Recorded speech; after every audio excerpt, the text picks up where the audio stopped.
Imagine standing at the edge of an abyss, a place of such profound emptiness that it seems to contain nothing at all. No light, no sound, no matter, not even the familiar framework of space and time. It is from this perfect void, from this conceptual nothingness, that everything that has ever existed and everything that will ever exist is thought to have exploded into being. Have you ever stood under a clear night sky, looked up at the scattered diamonds of distant stars, and felt the weight of that question? Why is there something when there could have been nothing at all? How is it possible that from this sheer, featureless emptiness, the entire tapestry of the cosmos, the galaxies, the stars, the planets, and eventually, the very consciousness that is asking this question was born? These are not idle philosophical musings. They are the central, driving questions of modern cosmology, and they lead us to a truth that is far stranger and more profound than any of our ancient myths. At the deepest, most fundamental level of reality, in the bizarre and beautiful realm of quantum mechanics, we have discovered that true emptiness does not exist. What we perceive as the void is, in fact, a turbulent, seething ocean of energy and potential, a place where something is constantly happening. It is a cosmic womb, a generative silence, a nothing that contains the seeds of everything. For millennia, human cultures have grappled with the concept of the void, attempting to capture its essence through myth, philosophy, and art. The ancient Greeks spoke of chaos, the formless, primordial abyss from which the first gods and the ordered cosmos emerged. In the rich tapestry of Hindu thought, we find the concept of shunyata, an emptiness that is not a nihilistic void, but a state of pure, unmanifest potential, a dynamic emptiness that is the source of all phenomena. The Tao Te Ching, one of the foundational texts of Taoism, begins with a meditation on the Wu, the nameless, formless void that is, paradoxically, the mother of the 10,000 things, the entirety of the manifest world. It is a remarkable testament to the pair of human intuition that these ancient contemplative traditions arrived at a vision of emptiness that resonates so deeply with the discoveries of 21st century physics. Our most advanced scientific theories, expressed in the rigorous language of mathematics, are now telling us a story that our ancestors seemed to know in their bones, that the void is not an absence, but a presence, not an end, but a beginning. Quantum mechanics, that strange and wonderful pillar of modern science, reveals that even in a perfect vacuum, a space cooled to absolute zero and shielded from all external influences, there is an incessant, irreducible quantum jiggle. This is the world of quantum fluctuations, a place where pairs of virtual particles and their antimatter counterparts are constantly bubbling into existence, borrowing a tiny amount of energy from the vacuum for an immeasurably short time before annihilating each other and returning their borrowed energy to the void. This is not a theoretical fantasy. It is a direct consequence of one of the most fundamental principles of nature, Werner Heisenberg's uncertainty principle. Formulated in 1927, this principle states that there is an irreducible trade-off in our knowledge of certain pairs of properties of a quantum system. The more accurately you know a particle's position, the less accurately you can know its momentum, and vice versa. This fundamental uncertainty extends to energy and time. For a very short period of time, the energy of a system can be uncertain, allowing for these spontaneous, fleeting creations of matter and antimatter from the nothingness of the vacuum. This means that at the most fundamental level, there is no such thing as a truly empty or static space. Every point in the cosmos is permeated by a web of quantum fields, one for each type of fundamental particle. These fields are never completely at rest. They are always vibrating, always fluctuating, even in their lowest energy state. This irreducible minimum energy of the vacuum is known as zero-point energy. It is the baseline hum of the universe, the silent, ever-present music of the void. And this is not just a mathematical abstraction. The physical effects of these virtual particles and their zero-point energy can be measured. The Casimir effect, predicted by the Dutch physicist Hendrik Casimir in 1948 and later confirmed experimentally, shows that two uncharged parallel metal plates placed very close together in a vacuum will be pushed together by an invisible force. This force is not gravity, nor electromagnetism. It is the pressure of the quantum vacuum itself. The space between the plates can only accommodate virtual particles of certain wavelengths, while the space outside the plates can accommodate all wavelengths. This creates a pressure differential, a net force pushing the plates together. The void itself can exert a physical force. It is a stunning, tangible demonstration that what we call emptiness is, in fact, a dynamic, energetic, and powerful medium. The creative potential of this quantum vacuum is not limited to the fleeting dance of virtual particles. It may be the very source of our entire universe. The theory of cosmic inflation, one of the cornerstones of modern cosmology, proposes that in the first fraction of a second after the Big Bang, the universe underwent a period of hyper-accelerated, exponential expansion. The driving force behind this inflation is thought to have been the energy of a quantum field, known as the inflaton field, trapped in a high-energy, false vacuum state. As this field relaxed to its true lower energy state, it released its stored energy, flooding the nascent universe with the matter and radiation we see today. In this picture, the universe is a kind of macroscopic quantum fluctuation, a bubble of reality that was inflated to cosmic proportions by the energy of the void. This idea leads to an even more mind-boggling possibility: the quantum foam, first envisioned by the physicist John Wheeler. This is the idea that at the smallest possible scales of distance, the so-called Planck length, an unimaginably small 10 to the power of minus 35 meters, the very fabric of space-time is not smooth and continuous, but a chaotic, turbulent foam of microscopic black holes and wormholes, constantly being created and annihilated by quantum fluctuations. At this fundamental level, our familiar notions of space and time break down. This is the realm of quantum gravity, the yet-to-be-discovered theory that will unify Einstein's general relativity with quantum mechanics. In this foamy, quantum reality, a sufficiently large fluctuation could, in principle, give rise to a new, expanding universe. Our cosmos could be a single, fortunate bubble that emerged from this infinite, eternal sea of quantum potential.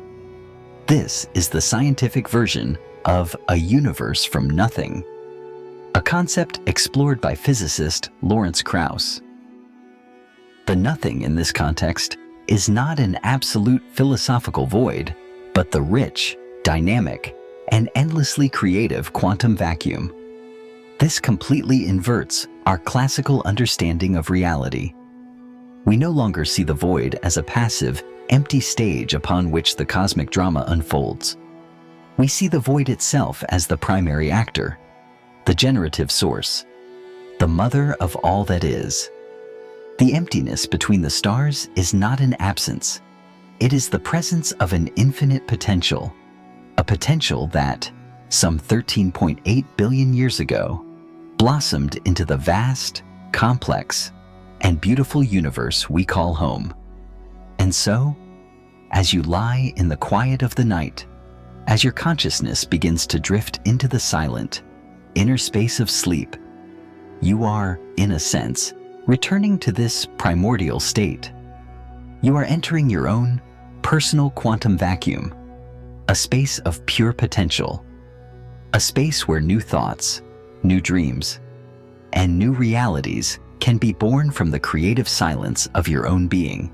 In the early 1980s, the standard Big Bang model, while remarkably successful in describing the evolution of the universe from a hot, dense state, was facing a series of deep, conceptual puzzles. It was like having a perfectly working car, but with no idea how the engine was built or why it had started in the first place. Then, on a cold December night in 1979, a young American physicist named Alan Guth, poring over his equations, had what he later called a spectacular realization.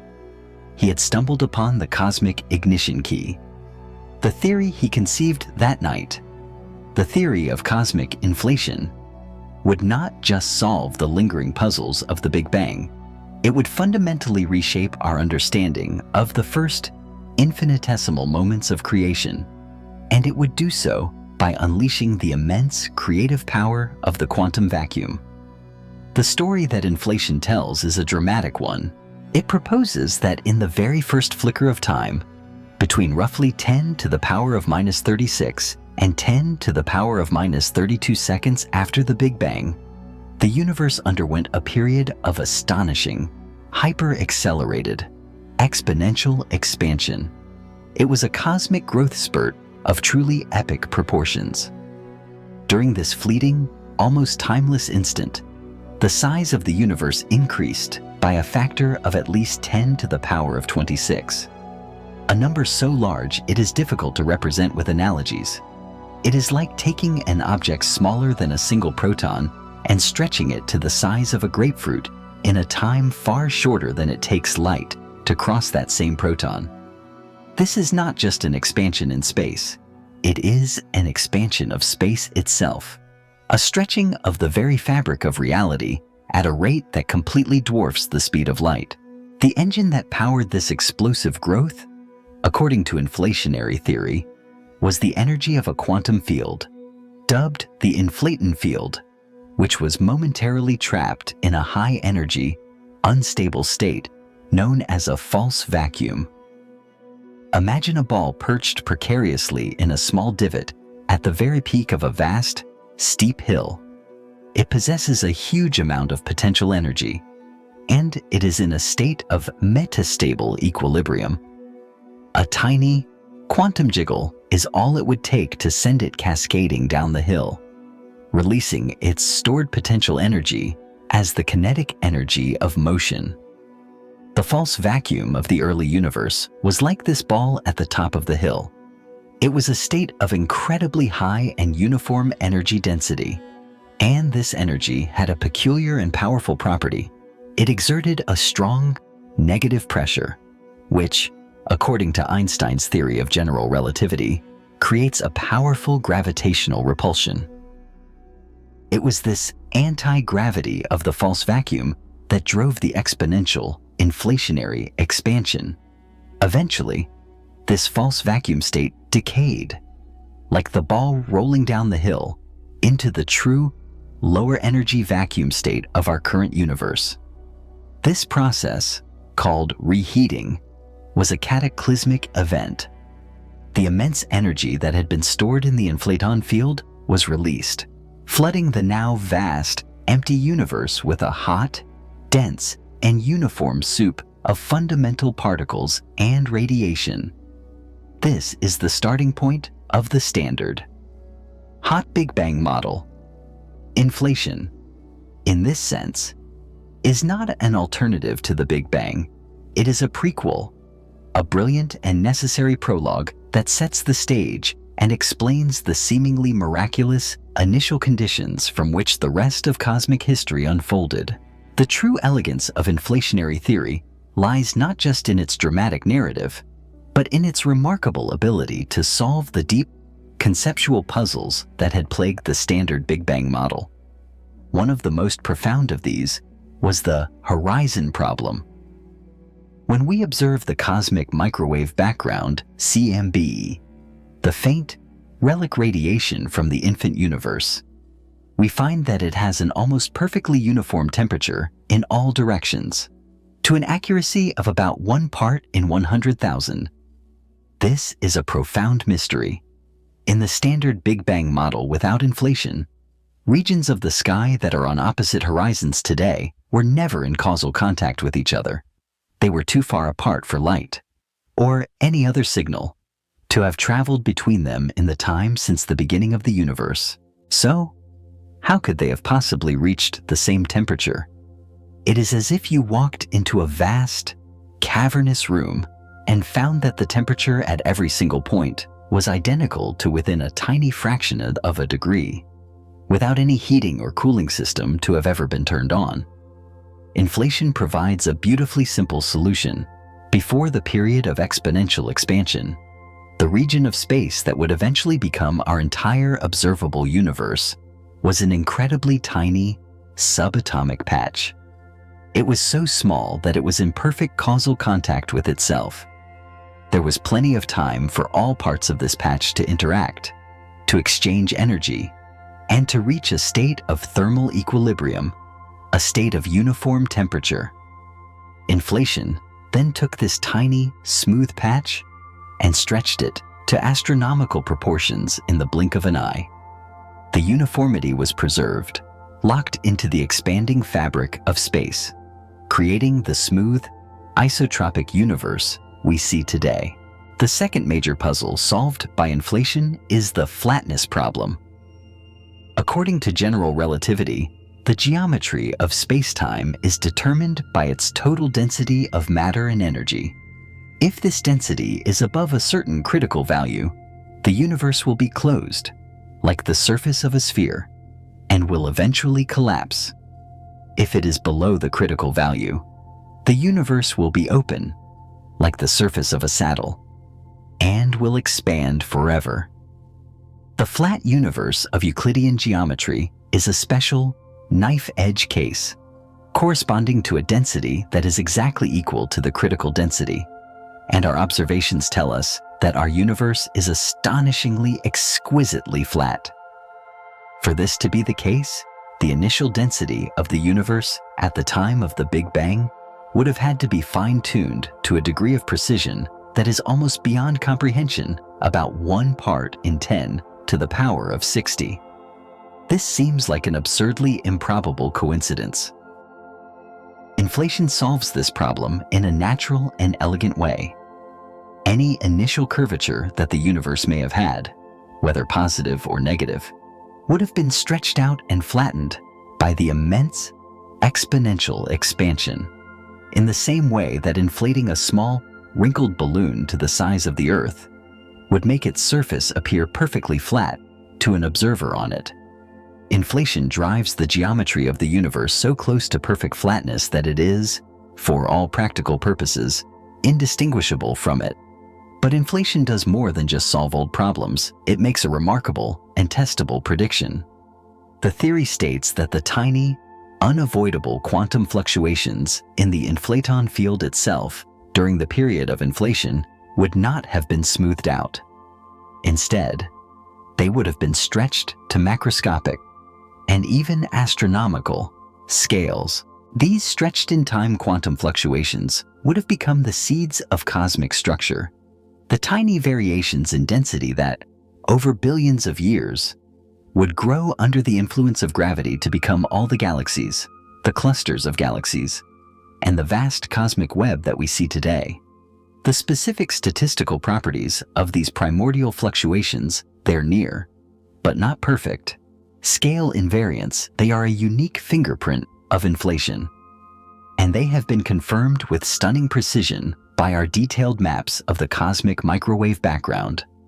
We are, in the most literal and profound sense, the children of quantum fluctuations. Our entire cosmic home, with all its grandeur and complexity, is a macroscopic fossil of the inherent uncertainty of the primordial quantum void. A void that was momentarily supercharged with an incredible inflationary energy. The theory of inflation, in its more modern and sophisticated forms, has led to a concept that is even more profound and mind-altering than the Big Bang itself. The idea of eternal inflation and the multiverse. The Russian-American cosmologist Andrei Linde one of the key architects of modern inflationary theory, realized that the process of inflation, once started, may be very difficult to stop. In his model of chaotic inflation, the inflaton field is not a single uniform entity, but a field that has different random values in different regions of the primordial universe. In some regions, the field will quickly roll down its potential hill. Inflation will end, and a bubble universe like ours will be born in a hot Big Bang. But in other regions, quantum fluctuations can kick the field up the hill, causing inflation to continue, and even to become a self-reproducing, eternal process. In this scenario, the end of inflation in our region was just a local event. The larger meta-universe, the inflationary sea, is still out there, expanding at an incredible rate and constantly spawning new bubble universes. The Big Bang was not a singular, unique event in the history of time. It is a common, ongoing process in the vast, eternal landscape of the multiverse. This is a vision of reality that is almost impossible to fully comprehend. Our entire observable universe, with its hundreds of billions of galaxies, is just one bubble in an infinite, bubbling foam of other universes. And these other universes may not be like our own. The decay of the inflaton field in each bubble could lead to different vacuum states, resulting in different fundamental particles, different forces of nature, different physical laws. There could be universes with 2 dimensions of space, or 10. Universes where gravity is a repulsive force, or where the speed of light is different. Most of these universes would be sterile, bizarre, and inhospitable wastelands, incapable of supporting any form of complexity or life. But in an infinite multiverse, even the most improbable events become not just possible, but inevitable. The existence of a universe like ours, with its specific and seemingly fine-tuned set of physical constants that allow for the formation of stars, planets, and conscious observers, is no longer a miracle to be explained. It becomes a simple selection effect. We find ourselves in a universe that is hospitable to life for the same reason that we find ourselves living on a planet with liquid water and a breathable atmosphere. We could not exist to ask the question in any of the other, far more numerous, inhospitable environments. The multiverse, in this sense, provides a scientific, albeit untestable, explanation for the anthropic principle. The idea of eternal inflation and the multiverse is on the cutting edge of theoretical physics, and it is by no means universally accepted. Critics point out that it is, by its very nature, unobservable, and therefore may not be a truly scientific theory. But its proponents argue that it is a natural and almost unavoidable consequence of combining our best theories of cosmology and quantum field theory, and there may be ways to search for indirect, circumstantial evidence. If our bubble universe had, in its distant past, collided with another bubble, it might have left a bruise on our cosmos, a specific circular pattern of temperature fluctuations in the cosmic microwave background. The search for such a cosmic scar is an active, if long-shot, area of research. Whether the multiverse is a physical reality or a beautiful mathematical dream, the theory of inflation has fundamentally and irrevocably changed our view of our own origins. It has taken the Big Bang from a mysterious, unexplained singularity and placed it within a larger, dynamic, and potentially eternal cosmic context. It has shown us how the grand, macroscopic structure of our universe can be born from the subtle, microscopic quantum fluctuations of the void. And it has opened our minds to the breathtaking possibility that our entire cosmos is just a single, fleeting note in an infinite and eternal cosmic symphony. The concept of the Big Bang itself, the central event in our cosmic story, is one that is often shrouded in misconception. The popular image is that of a gigantic firework, a singular explosion happening at a specific point in a pre-existing, empty space, But this picture is fundamentally wrong. The Big Bang was not an explosion in space. It was an explosion of space. It was not an event that happened at a particular location. It was an event that happened everywhere at once. To grasp this counterintuitive idea, the analogy of an expanding balloon is helpful. If you imagine our three-dimensional space as the two-dimensional surface of a balloon, and you draw a number of dots on this surface to represent galaxies, then as you inflate the balloon, you will see that every dot is moving away from every other dot. An observer on any given dot would see all the other dots receding from them, and the further away a dot is, the faster it would appear to be moving away. There is no center to this expansion on the surface of the balloon. The expansion is happening everywhere. The fabric of the balloon itself is stretching. In the same way, the expansion of the universe is a stretching of the fabric of space-time. Every point in our current universe, including the point where you are right now, was part of that initial, infinitely hot and dense state. The Big Bang happened right here and everywhere else.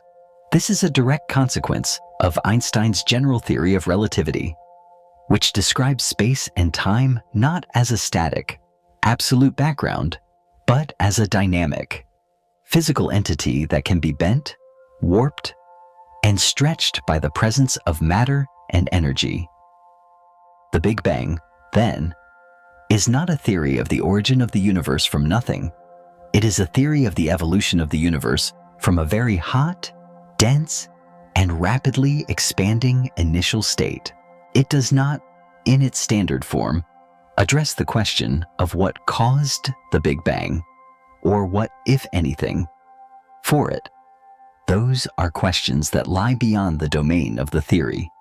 In the realm of quantum gravity and the speculative cosmologies we have discussed, the story that the Big Bang does tell is the story of the first 14 billion years of our universe's life, a story of cooling, of expansion, and of the gradual emergence of complexity from a state of primordial simplicity. In the first fractions of a second, the universe was an unimaginably hot and dense soup of fundamental particles, quarks, leptons, and the force-carrying bosons, a state known as a quark-gluon plasma. As the universe expanded and cooled, this plasma froze out. After about 1 microsecond, the quarks bound together to form the protons and neutrons that make up the nuclei of atoms.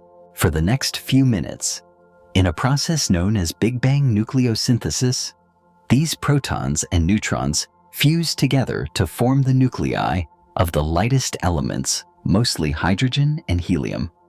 With trace amounts of lithium, the universe was still a hot, dense, and opaque plasma. The temperature was so high that electrons were not bound to the atomic nuclei. This sea of free electrons acted like a dense fog, constantly scattering photons of light, preventing them from traveling any significant distance. The universe was dark, not because there was no light, but because the light was trapped. This period lasted for about 380,000 years. Then, as the universe continued to expand and cool, it reached a critical temperature of about 3,000 Kelvin. At this point, the electrons had slowed down enough to be captured by the atomic nuclei, forming the first stable, neutral atoms. This event is known as recombination. Suddenly, the fog lifted. The universe became transparent to light. The photons that were present at that time were now free to travel unimpeded through space, and they have been traveling ever since. Their wavelengths stretched by the subsequent expansion of the universe from high-energy visible light into the cool, faint microwaves that we detect today. This is the cosmic microwave background, the oldest light in the universe, a beautiful uniform glow that comes to us from all directions in the sky. It is a baby picture of our universe, a snapshot of the moment it first became transparent. a fossil that carries with it a wealth of information about the conditions of the early cosmos. The story of the Big Bang is a story of transformation, a story of how, from a state of almost perfect uniformity and simplicity, all the rich and complex structures we see today, the stars, the galaxies, the planets, and ourselves, were gradually born. It is a story that is written in the light of the distant stars, in the composition of the elements, and in the faint, ancient glow of the cosmic microwave background. It is our story. As our journey through the cosmos brings us closer to the present day, we encounter the universe's most profound and perplexing mystery, the existence of dark energy. This is not a subtle theoretical curiosity. It is the dominant component of our universe, making up roughly 68% of its total energy density. It is the invisible, silent force that is shaping the ultimate destiny of our cosmos. And we have almost no idea what it is. The discovery of dark energy in 1998 was a complete surprise. Two independent teams of astronomers, one led by Saul Perlmutter and the other by Brian Schmidt and Adam Rees, were using Type Ia supernovae as standard candles to measure the expansion rate of the universe at different times in its history. A Type Ia supernova is the thermonuclear explosion of a white dwarf star, and it always has the same intrinsic brightness, making it a perfect cosmic yardstick. The teams expected to find that the expansion of the universe was slowing down, as the mutual gravitational attraction of all the matter in the cosmos should be acting as a brake. To their astonishment, they found the exact opposite.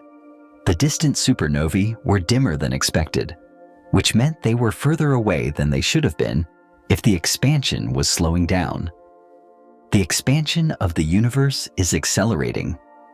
This groundbreaking discovery, which earned its leaders the 2011 Nobel Prize in Physics, implied the existence of a new, previously unknown form of energy with a strange and powerful property, a strong negative pressure that acts as a form of cosmic anti-gravity, pushing space-time apart.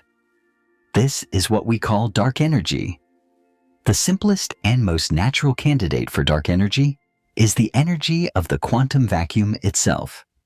The zero-point energy we discussed earlier, in the context of Einstein's general relativity, a constant vacuum energy density would manifest as a cosmological constant, a term that Einstein himself had introduced into his equations in 1917, only to later retract it as his biggest blunder when Edwin Hubble discovered the universe was expanding.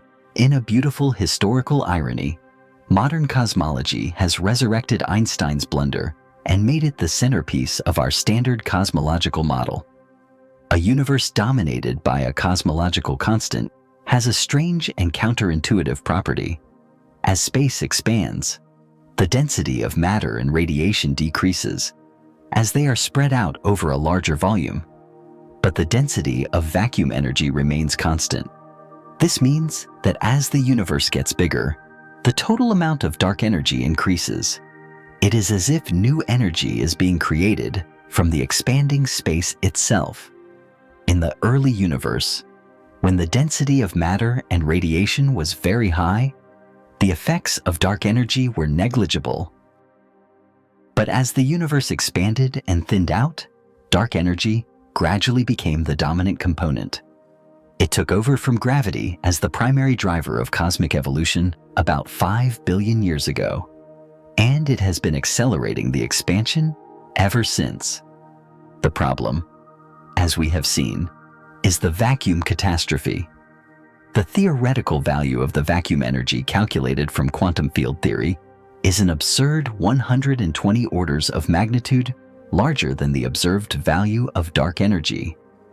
This colossal discrepancy has led many physicists to believe that the simple identification of dark energy with vacuum energy must be wrong. This has led to a host of alternative theories. Perhaps dark energy is not a constant, but is a dynamic entity, a new quantum field dubbed quintessence. that is slowly rolling towards its minimum energy state. In this scenario, the rate of cosmic acceleration could change over time, leading to a different ultimate fate for the universe. Or perhaps our understanding of gravity is wrong. Maybe general relativity needs to be modified on cosmological scales. These modified gravity theories attempt to explain the accelerated expansion without invoking any new form of energy. They propose that gravity itself becomes repulsive on very large distances. Distinguishing between these different possibilities is one of the primary goals of modern cosmology. Observatories like the Euclid Space Telescope and the Vera C. Rubin Observatory are designed to map the distribution of galaxies and the history of cosmic expansion with unprecedented precision, which will allow us to measure the properties of dark energy and to test whether it has changed over time. The nature of dark energy is not just a question for physicists. It is a question that touches on the ultimate fate of our universe. A universe dominated by a constant dark energy is destined for a big freeze. A universe dominated by a phantom energy that grows stronger over time is destined for a big rip. And a universe where dark energy could one day decay or change its sign could be destined for a big crunch. We live in a universe whose destiny is being written by an invisible, mysterious, and powerful force. A force whose true nature remains one of the greatest and most profound challenges in all of science. The empty space that surrounds us is not empty at all. It is a dynamic, energetic, and powerful entity, a cosmic protagonist whose story we are only just beginning to understand. The idea that our universe might not be the only one, that it could be part of a vast, perhaps infinite, multiverse, is a concept that has migrated from the realms of science fiction and philosophy into the heart of modern theoretical physics. It is a breathtaking and humbling idea, one that, if true, would represent the final and most profound step in the Copernican revolution, the long historical process of de-centering humanity from a privileged position in the cosmos. The concept of the multiverse is not a single, coherent theory, but rather a consequence of several of our most ambitious and successful physical theories. We have already encountered one of its most compelling sources, the theory of eternal cosmic inflation. In this picture, our universe is just one bubble that formed when a small patch of an eternally inflating meta-universe decayed into a lower energy state. Other bubbles are constantly forming, each potentially with different physical laws, constants, and even different numbers of dimensions. This creates a vast, level 2 multiverse of disconnected parallel realities. Another powerful argument for the multiverse comes from the many worlds interpretation of quantum mechanics. As we discussed, this interpretation, first proposed by Hugh Everett, solves the measurement problem by positing that the wave function never collapses. Instead, every quantum measurement causes the universe to split into multiple branches, with each branch corresponding to one of the possible outcomes. This creates a level 3 multiverse, a constantly branching tree of parallel realities. In this multiverse, there are an infinite number of views, each living out the consequences of a different quantum outcome. There is a version of you who is reading this, and a version of you who decided to go for a walk instead. Every possibility is realized somewhere in this vast quantum multiverse.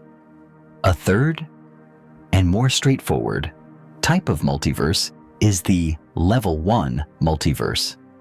This is simply the idea that our observable universe, the region of space from which light has had time to reach us since the Big Bang, is just a small patch of a much larger and possibly infinite universe. If space is infinite, then in that infinite volume, every possible configuration of matter and energy must, by statistical necessity, repeat itself an infinite number of times. This means that somewhere out there, far beyond our cosmic horizon, there is another galaxy, another solar system, another Earth, and another you. An identical copy living out an identical life. And there are an infinite number of such copies.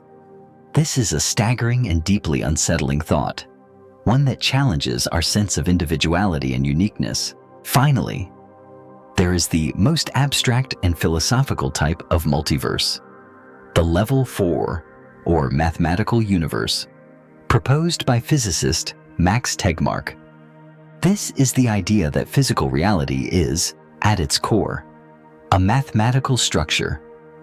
And since all consistent mathematical structures exist in a timeless, Platonic sense, then all possible mathematical structures exist as physical realities. Our universe is just one, particularly complex, mathematical structure, one that happens to have the right properties to allow for the emergence of self-aware substructures, like us, who can contemplate the mathematical nature of their own existence. The multiverse, in all its forms, provides a powerful, if controversial, framework for addressing the fine-tuning problem. The fact that the physical constants of our universe seem to be so exquisitely tuned to allow for the existence of life is no longer a miracle that requires a supernatural explanation. It is a simple selection effect. We find ourselves in a universe that is hospitable to life because it is the only kind of universe we could find ourselves in. We are the survivors of a cosmic lottery of unimaginable proportions. The primary criticism of all multiverse theories is that they are, by their very nature, untestable. We can never travel to another bubble universe or communicate with a parallel branch of the quantum wave function. This has led some to argue that the multiverse is not a scientific theory, but a metaphysical one. But its proponents argue that the theories from which the multiverse arises, like inflation and quantum mechanics, are themselves highly testable. If these theories continue to pass every experimental test we throw at them, then we may be forced to take their more bizarre consequences, like the multiverse, seriously. And there may be indirect, circumstantial ways to search for evidence. The cosmic bruise from a collision with another bubble universe is one such possibility. The search for a variation in the fundamental constants of nature across the sky is another, whether the multiverse is a physical reality or not. The very fact that it is a serious topic of discussion among many of the world's leading physicists is a testament to how far our cosmic horizons have expanded. It is a concept that forces us to confront the true scale of reality, to question our most basic assumptions about our own uniqueness, and to embrace a vision of the cosmos that is infinitely richer, stranger, and more magnificent than we ever dared to imagine. As we gaze out into the cosmos, our vision is fundamentally limited. The night sky appears as a vast, dark dome, but this is an illusion. We are not looking out at a static, three-dimensional space. We are looking back in time. The light from the moon takes a little over a second to reach us, so we see it as it was a second ago. The light from the sun takes 8 minutes. The light from our nearest stellar neighbor, Proxima Centauri, takes over 4 years. And the light from the Andromeda Galaxy, our closest major galactic neighbor, has been traveling for 2.5 million years. When we look at the most distant galaxies visible in the James Webb Space Telescope, we are seeing them as they were over 13 billion years ago. When the universe was just a toddler, this intimate connection between distance and time defines our cosmic horizon. Because the universe has a finite age of approximately 13.8 billion years, and because light travels at a finite speed, there is a fundamental limit to how far we can see. The boundary of our observable universe is not a physical wall, but a temporal one. It is the distance from which light has had just enough time to reach us since the Big Bang. We can never, even in principle, see what lies beyond this horizon. The universe may be infinite, but our view of it is finite. The situation is made even more profound by the accelerating expansion of the universe. Not only is there a horizon that limits our view of the past, but there is also an event horizon that limits our view of the future. Because space itself is expanding, and this expansion is accelerating. Distant galaxies are receding from us at ever-increasing speeds. There is a critical distance beyond which galaxies are receding from us faster than the speed of light. This does not violate Einstein's theory of relativity, as it is space itself that is expanding, not the galaxies moving through space. But it does mean that any light emitted by those galaxies after they cross this event horizon will never be able to reach us. They will be easily disconnected from our future. They will, in a sense, disappear from our universe. The night sky of the far future will be a profoundly lonely place. As more and more galaxies recede beyond our event horizon, the cosmic landscape will become increasingly empty. Eventually, only the members of our own, gravitationally bound local group of galaxies will remain visible. A future civilization, looking up at the sky, might conclude that they live in a single island universe, forever unaware of the vast cosmic ocean that we are privileged to still be able to see. This concept of an event horizon, a one-way membrane that separates the observable from the unobservable, is most famously associated with black holes. A black hole is a region of space-time where gravity is so intense that nothing, not even light, can escape. Its event horizon is the point of no return. Any object or any information that crosses this boundary is lost to the outside universe forever. In the 1970s, Stephen Hawking revolutionized our understanding of black holes by showing that they are not completely black. Due to quantum effects at the event horizon, the constant creation and annihilation of virtual particle pairs from the quantum vacuum black holes should slowly emit a faint thermal radiation. This Hawking radiation causes the black hole to lose mass and, over immense timescales, to eventually evaporate completely.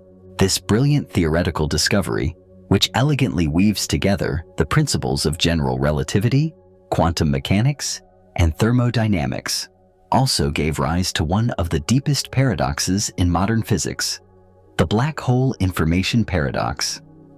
According to the fundamental principles of quantum mechanics, information can never be destroyed. The total amount of information in a closed system must always be conserved.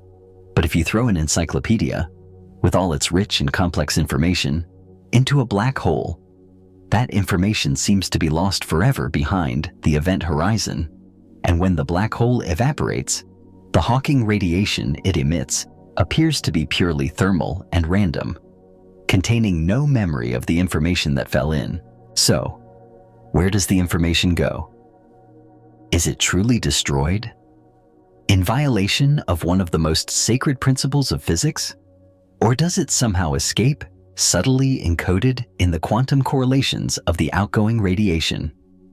This paradox has been a major driver of research in theoretical physics for decades, and its resolution is thought to be a key step towards a full theory of quantum gravity. Recent theoretical work has suggested that the information is not lost, but is preserved on the event horizon itself, a concept related to the holographic principle, which posits that all the information in a three-dimensional volume of space can be encoded on its two-dimensional boundary. The existence of horizons, both cosmological and black hole, is a profound and humbling feature of our universe. It tells us that there are fundamental, built-in limits to our knowledge.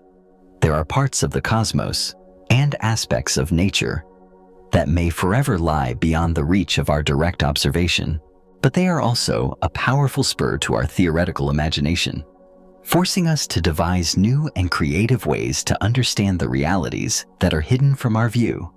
They are a reminder that the universe is not a transparent, open book, but a deep and multi-layered mystery. A mystery whose most profound secrets are often hidden right at the very edge of what we can see. The grand narrative of our cosmos, as told by the standard Big Bang model, is a linear one. It is a story with a definite beginning, a long period of evolution, and a potential final end. But is this the only possible story?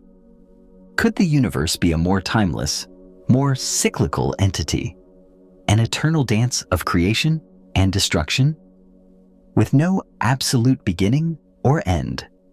This idea of a cyclic universe, of an endless dance of creation and destruction, is one of the oldest and most enduring ideas in human thought.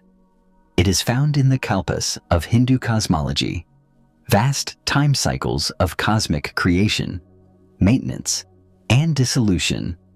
It is present in the philosophy of the ancient Stoics, with their idea of a great year at the end of which the universe is consumed by fire and then reborn. And it is an idea that has been given a new, scientific life in some of the most advanced and speculative theories of modern cosmology. The simplest version of a cyclic universe is one that ends in a big crunch.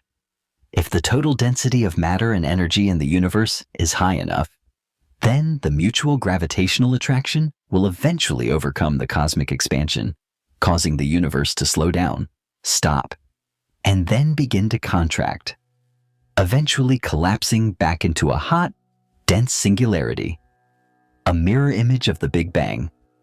This singularity could then bounce, triggering a new Big Bang and a new cycle of expansion.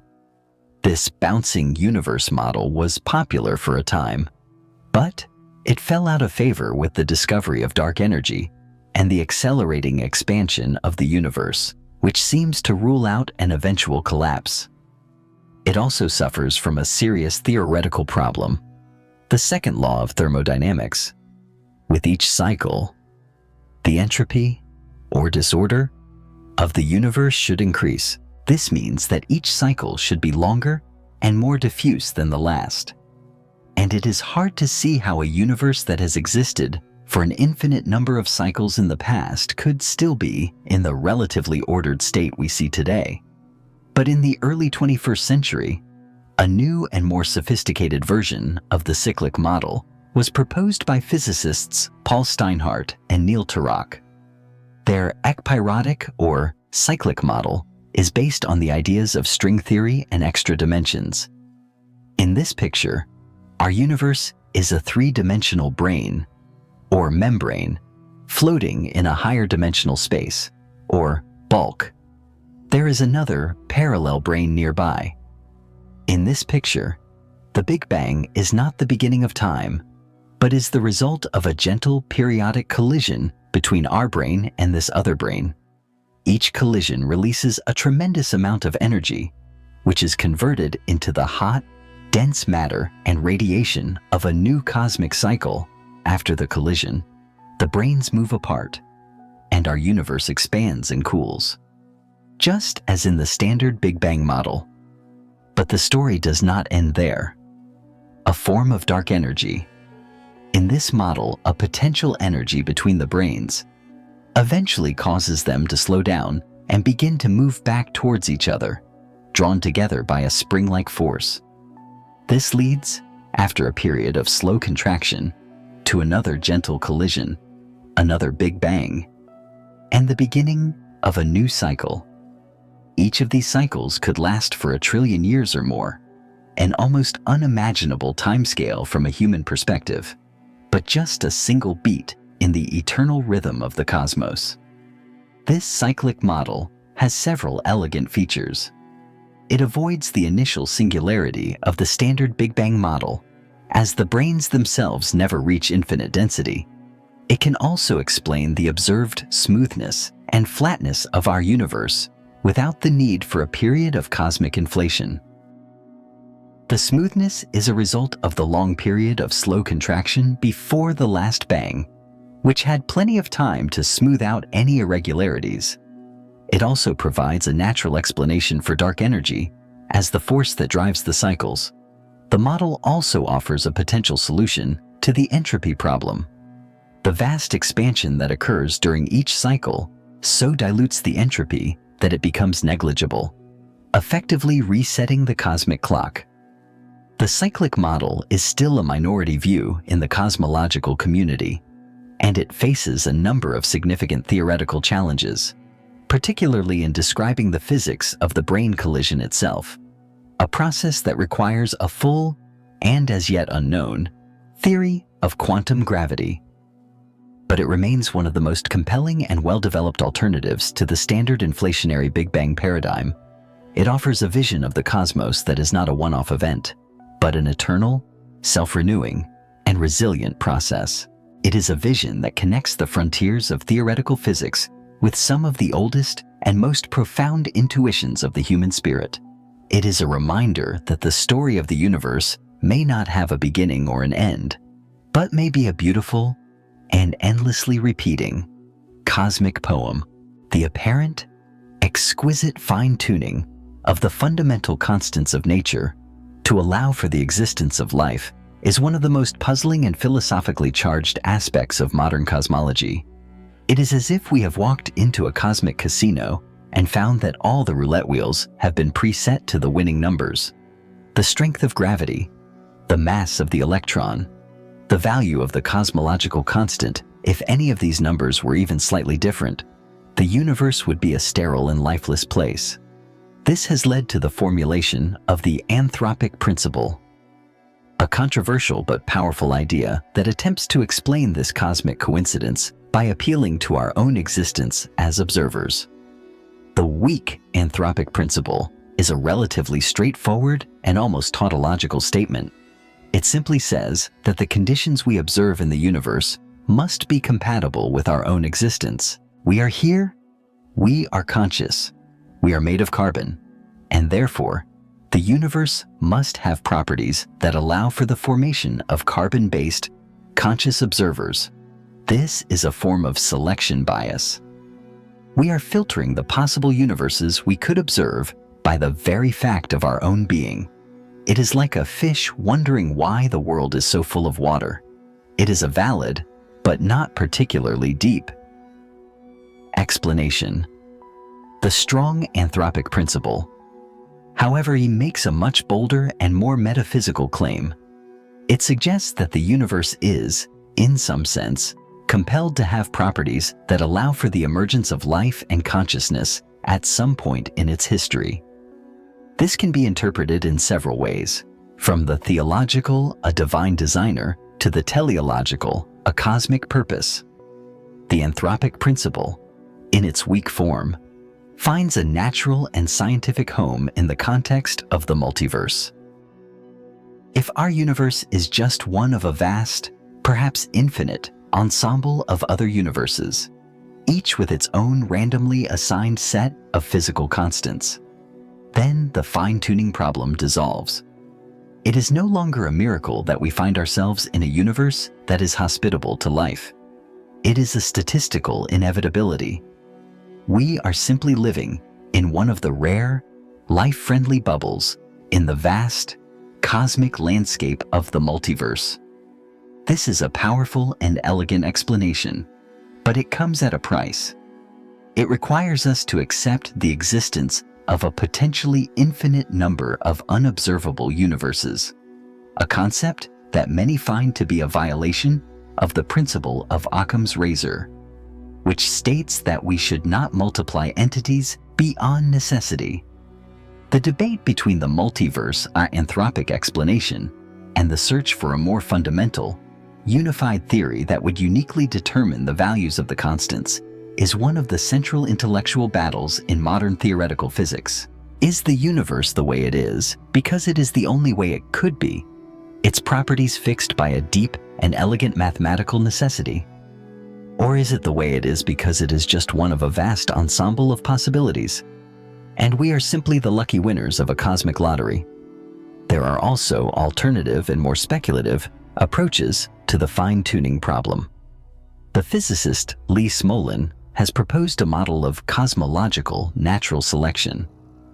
In this picture, universes can reproduce by creating new, baby universes inside the black holes that form within them. When a new universe is born, its fundamental constants can be slightly randomly mutated from those of its parent. Over many generations of universes, A process akin to biological natural selection would favor those universes whose constants are fitter, meaning they produce more black holes and therefore more offspring. Smolin argues that the same constants that lead to a high rate of black hole production, which requires a universe with long-lived stars, abundant carbon, and complex chemistry, are also the constants that are conducive to life.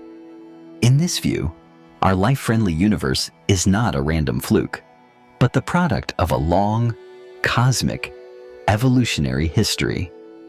The fine-tuning problem is a beautiful example of how a precise, scientific observation can lead us to the deepest and most profound philosophical questions. It forces us to confront our own place in the cosmos, to ask whether our existence is a cosmic accident or a cosmic necessity, a random roll of the dice, or the fulfillment of a deep, underlying purpose.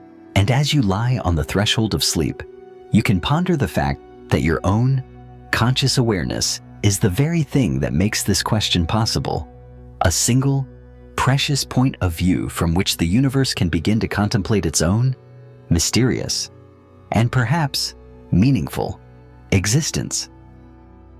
The quest to understand the universe in its grandest sweep is a quest for unification. It is the search for a single, elegant, and comprehensive theory that can explain all the disparate phenomena of nature, from the dance of subatomic particles to the evolution of the cosmos, within a single coherent mathematical framework.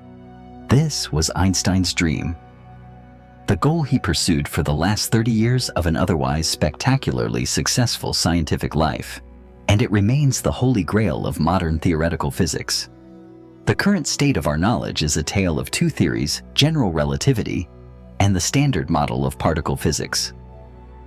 General relativity is Einstein's magnificent theory of gravity, a theory that describes gravity not as a force, but as the curvature of a dynamic, four-dimensional spacetime. It is a theory of the large scale of planets, stars, galaxies, and the expanding universe.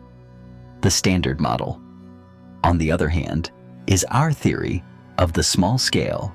It is a quantum field theory that describes the other three fundamental forces of nature: the electromagnetic force, the weak nuclear force, and the strong nuclear force, and all the known elementary particles, like quarks, leptons, and the Higgs boson.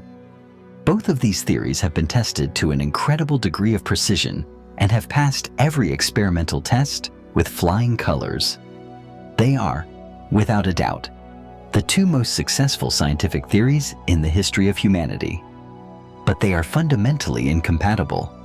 They are written in different mathematical languages and are based on different physical principles.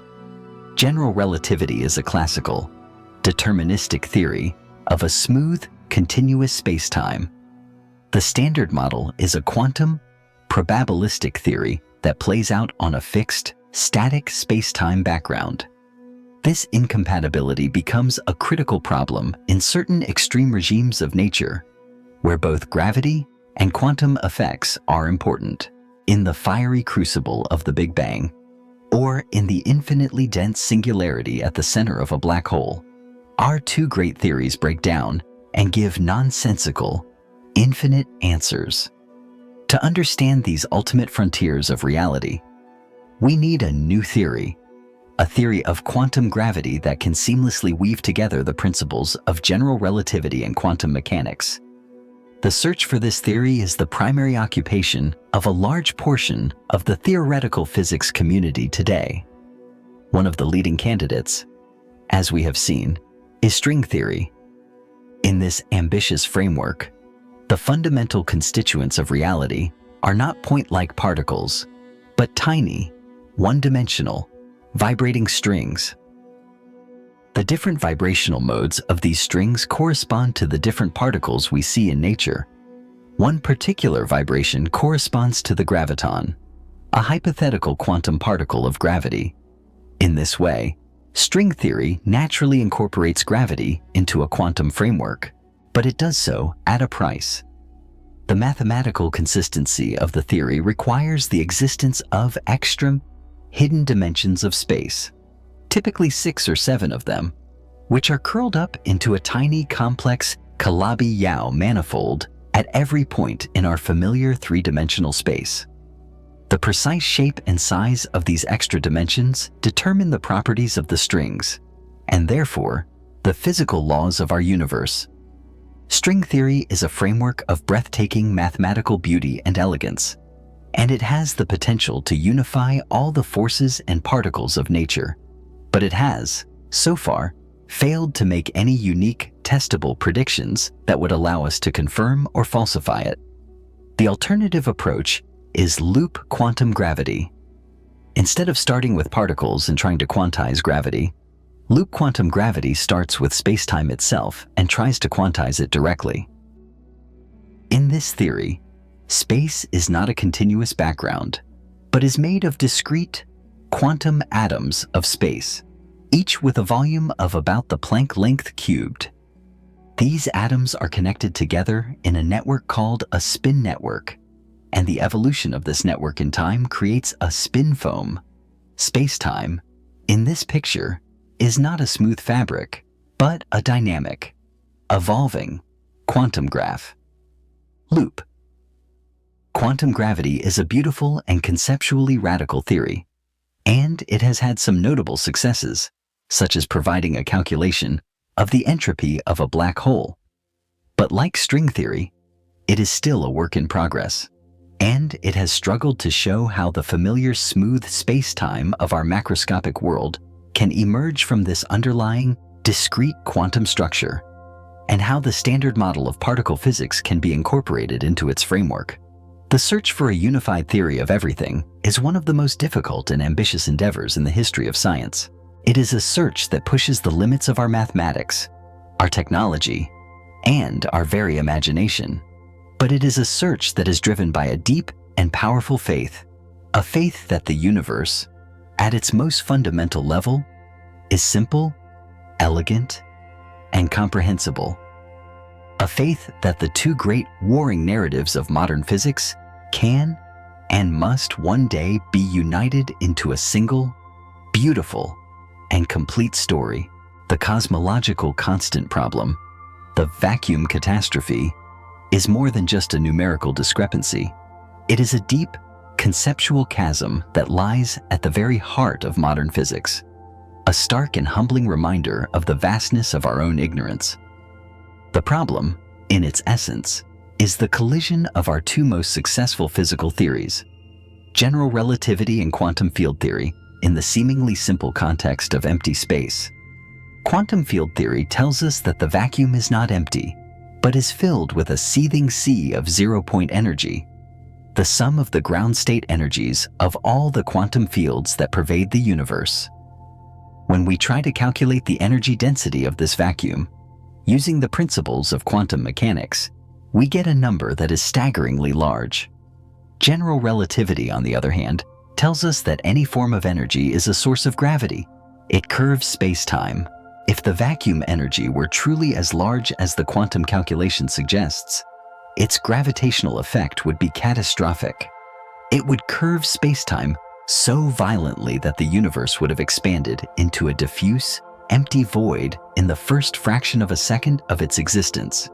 There would be no stars, no galaxies, no planets, no us. But this is not what we observe. We observe a universe that is expanding and even accelerating, but at a rate that is incredibly, exquisitely slow compared to the theoretical prediction. The observed value of the cosmological constant, the energy density of the vacuum that is driving the cosmic acceleration, is about 120 orders of magnitude smaller than the naive theoretical calculation. This is a discrepancy of a 1 followed by 120 zeros. It is, without a doubt, the worst theoretical prediction in the entire history of physics. It is as if you tried to calculate the weight of a single grain of sand, and your answer was the weight of the entire Earth. Something is fundamentally and profoundly wrong with our understanding. The problem is not that we have two competing theories. It is that our two best theories, when combined, give a result that is spectacularly, absurdly wrong. There have been many proposed solutions to this profound puzzle, but none has gained widespread acceptance. The idea of supersymmetry, a hypothetical symmetry between the two fundamental classes of particles, bosons and fermions, offers a partial solution. In a perfectly supersymmetric world, the vacuum energy contributions from the bosons and the fermions would exactly cancel each other out, leading to a vacuum energy of zero. This is an elegant mathematical solution. The problem is that our world is not perfectly supersymmetric. If it were, we would have already discovered the superpartners of all the known particles. And we have not. Supersymmetry, if it exists, must be a broken symmetry, meaning the superpartners are much heavier than their standard model counterparts. A broken supersymmetry would no longer lead to a perfect cancellation. And while it could reduce the predicted value of the vacuum energy, it still requires an incredible amount of fine-tuning to get it down to the observed tiny value. Another, more philosophical, approach is to appeal to the anthropic principle in the context of a multiverse. If there are an infinite number of bubble universes, each with a different randomly determined value of the cosmological constant, then it is no surprise that we find ourselves in one of the rare universes where this value is small and positive, allowing for the formation of galaxies and life. In most other universes, the vacuum energy would be so large that they would either instantly collapse or expand into nothingness. This is a logically consistent explanation, but it is deeply unsatisfying to many physicists, as it abandons the hope of a fundamental, physical explanation for one of the most important parameters of our universe. Other, more radical, proposals involve modifying the laws of gravity or quantum mechanics. Perhaps the vacuum energy does not gravitate in the same way as normal matter and energy. Perhaps our understanding of how to calculate the vacuum energy in quantum field theory is fundamentally flawed. The cosmological constant problem is a sign that we are missing a major piece of the puzzle. It is a crack in the foundations of modern physics, a crack through which the light of a new, deeper understanding may one day shine. Its resolution will likely require a full theory of quantum gravity, a theory that can consistently combine the principles of general relativity and quantum mechanics. And it is a problem that should instill in us a deep sense of intellectual humility. It is a reminder that even our most successful and well-tested theories are still just provisional approximations of a much deeper and far more mysterious reality. The empty space that surrounds us, the seemingly simple nothingness of the void, contains a secret that is so profound that it has, so far, defeated the collective intelligence of the most brilliant minds in the history of science. It is the ultimate puzzle, waiting patiently in the silence for a new Einstein to come along and solve it. The unidirectional flow of time, the arrow of time, is one of the most fundamental and yet most mysterious aspects of our experience. We are born, we live, we die. We remember the past, but not the future. Cause always precedes effect. This seems so obvious, so deeply ingrained in the fabric of our reality, that we rarely stop to question it. But when we look at the fundamental laws of physics, this arrow of time is nowhere to be found. The laws of Newtonian mechanics, of electromagnetism, of relativity, and even of quantum mechanics are all, with one minor exception, related to the weak nuclear force. Time symmetrics. They work just as well for a movie played forwards as for a movie played backwards. If you were to film a collision between two billiard balls and play the movie in reverse, it would still look like a perfectly valid physical interaction. So, if the fundamental laws of nature do not have a preferred direction of time, why does the macroscopic world of our experience so clearly do? The answer? as we have seen, lies in the second law of thermodynamics, the law of increasing entropy. The universe as a whole, and any isolated system within it, tends to evolve from a state of low entropy high order to a state of high entropy high disorder. A whole egg is a low entropy state. A scrambled egg is a high entropy state. There are vastly more ways for the molecules of an egg to be arranged in a scrambled configuration than in an ordered whole configuration. So the system, when left to its own devices, will naturally evolve towards the state of higher probability, the state of higher entropy. This gives time its thermodynamic arrow, but this just pushes the question back a step. Why was the universe in such an incredibly low entropy, highly ordered state to begin with? If the early universe, at the time of the Big Bang, had started in a state of thermal equilibrium, a state of maximum entropy, then nothing would have ever happened. There would be no arrow of time, no evolution, no complexity, no life. The fact that we live in a universe with a strong arrow of time is a direct consequence of the fact that it started in a state of extraordinary and seemingly improbable order. This is the ultimate cosmological puzzle, the past hypothesis. Why the low entropy beginning? The Austrian physicist Ludwig Boltzmann, in the 19th century, proposed a statistical explanation. Perhaps our observable universe is just a temporary, random fluctuation into a state of low entropy within a much larger and much older meta-universe that is, for the most part, in a state of thermal equilibrium, a state of heat death. We just happen to live in a rare, ordered bubble. The problem with this idea, as was later pointed out, is that it leads to the bizarre Boltzmann's brain paradox. It would be statistically far more likely for a single, conscious brain with a full set of false memories of a past that never happened to fluctuate into existence for a brief moment, than for an entire, ordered universe like ours to do so. This makes the statistical fluctuation explanation seem deeply problematic. Modern cosmology has offered other, more sophisticated, potential solutions. The theory of cosmic inflation, by stretching a tiny, smooth patch of the early universe to astronomical scales, can help to explain the homogeneity of our starting point. But it does not fully solve the problem of its low entropy. The British physicist Roger Penrose has proposed a bold and elegant solution in his theory of conformal cyclic cosmology.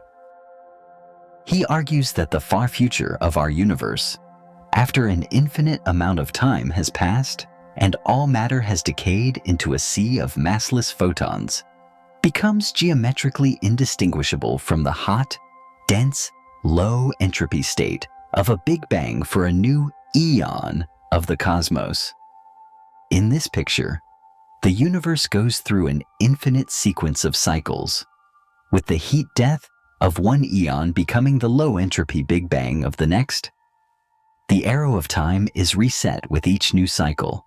The quest to understand the origin of the arrow of time is a quest to understand the very origin of order, of structure, and of complexity in our universe. It is a question that connects the deepest principles of thermodynamics, cosmology, and quantum mechanics. And it is a question that is intimately tied to our own subjective experience of being. We are creatures of memory and anticipation, beings who are fundamentally oriented in time. Our consciousness is a process that is constantly weaving the raw data of the present into a coherent story that connects a remembered past with an imagined future. We are, in a very real sense, embodiments of the arrow of time, and as you lie on the threshold of sleep, as your own personal sense of time begins to dissolve into the timeless, dreamlike state of the unconscious, you can ponder this deep and beautiful mystery, the simple, familiar, and yet profoundly unexplained fact that time flows, that the universe evolves, that there is a difference between yesterday and tomorrow. may be the greatest and most wonderful miracle of all. The universe, in its grandest conception, may be far more complex and multi-layered than our familiar 3 dimensions of space and one of time would suggest. Some of our most ambitious and elegant physical theories, like string theory, require the existence of extra, hidden dimensions to be mathematically consistent. This is a mind-bending idea, but it is one that has a long and respectable history in theoretical physics. The idea is that these extra dimensions are not like the large, extended dimensions we are familiar with. They are compactified, curled up into a tiny, complex geometrical shape at every single point in our space. Imagine a garden hose. From a great distance, it looks like a one-dimensional line, but as you get closer, you see that it has a second, circular dimension that was previously hidden from view. In the same way, the extra dimensions of string theory are thought to be curled up on a scale so small the Planck length that they are completely inaccessible to our current experiments. The precise shape and size of these extra dimensions, the geometry of this Calabi-Yau manifold, is not just a mathematical curiosity, it is the key to everything. In string theory, the fundamental constituents of reality are not point-like particles, but tiny, one-dimensional, vibrating strings. The different ways these strings can vibrate correspond to the different fundamental particles we see in nature. An electron is a string vibrating in one pattern. A photon is a string vibrating in another. And the geometry of the extra dimensions determines which vibrations are possible and what the properties of the resulting particles, their mass, their charge, their spin will be. The laws of physics are, in this sense, a consequence of geometry. This is a breathtakingly beautiful and ambitious idea. It has the potential to unify all the forces and particles of nature into a single coherent framework, a theory of everything. The problem is that string theory does not predict a unique geometry for the extra dimensions. In fact, it allows for a vast, and possibly infinite, number of possible Calabi-Yau manifolds, a landscape of at least 10 to the power of 500 different possible vacuum states, each corresponding to a different set of physical laws. This has led to a deep split in the theoretical physics community. Some see this landscape problem as a fatal flaw in the theory, a sign that it is not a truly predictive theory, but a post-dictive one that can be tweaked to fit any observation. Others, however, see it as the theory's greatest triumph. When combined with the idea of eternal inflation, the string theory landscape provides a physical basis for the multiverse.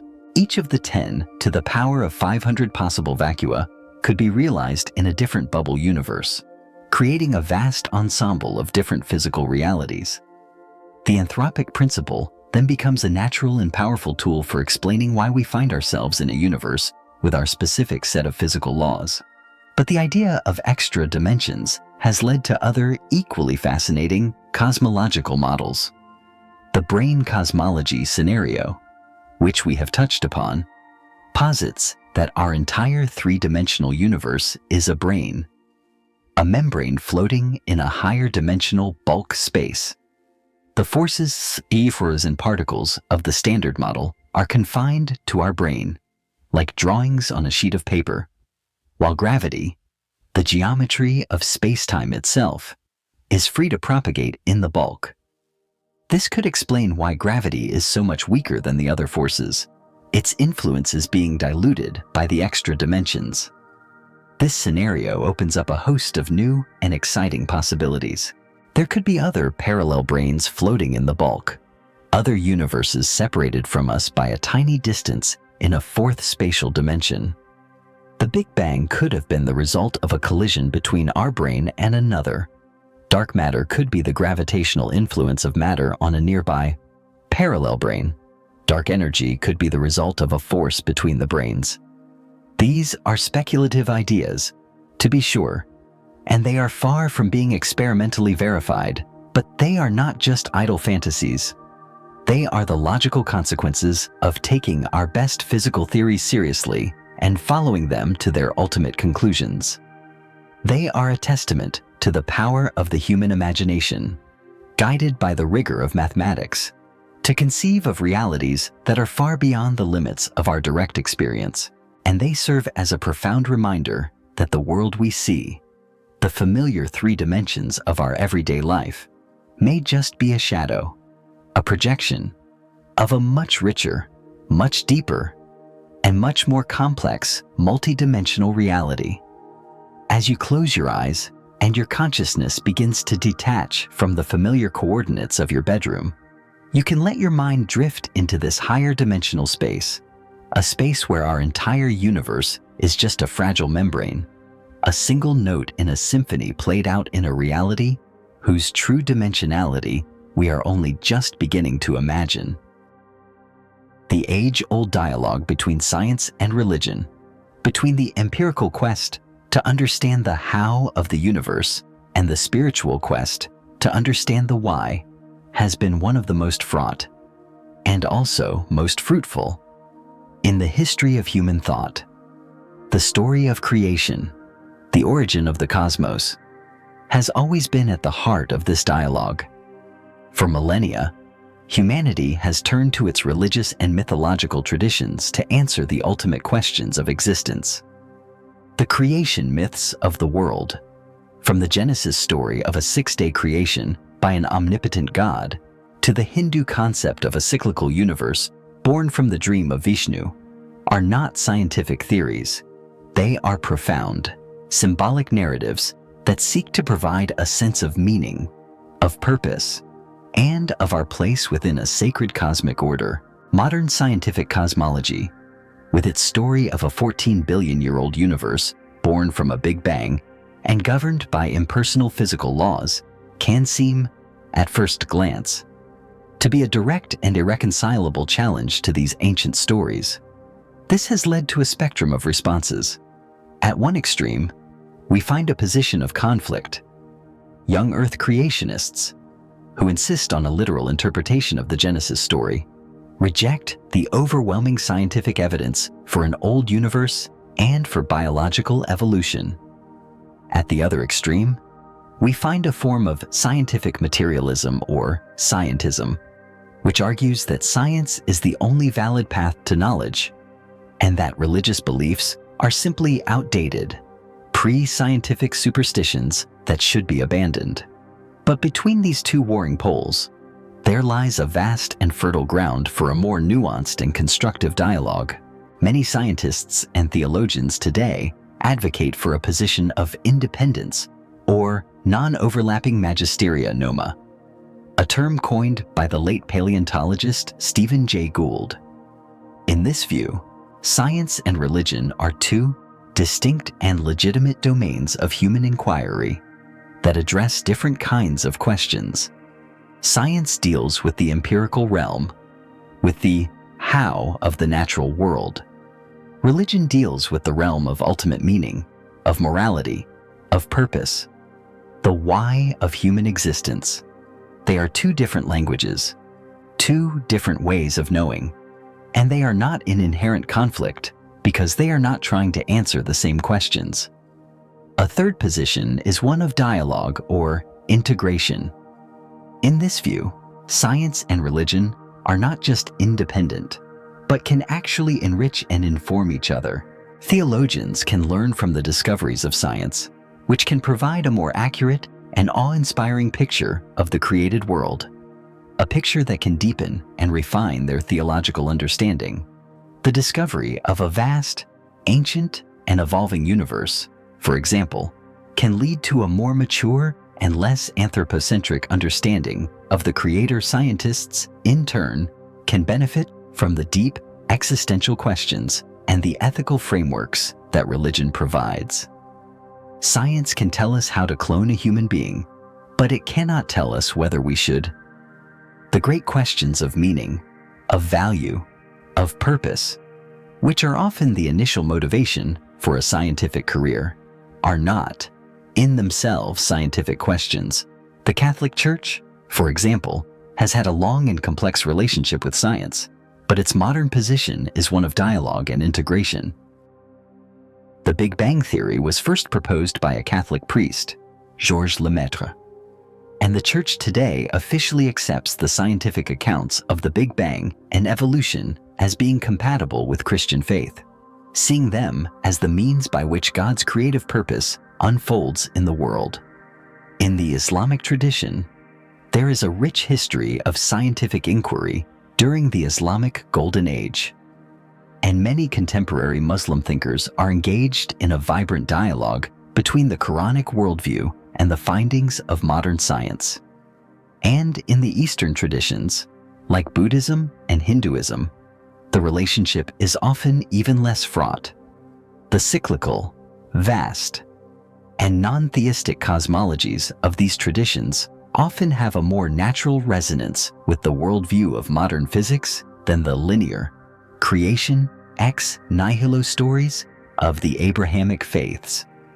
The dialogue between science and religion is not about finding a single, unified answer.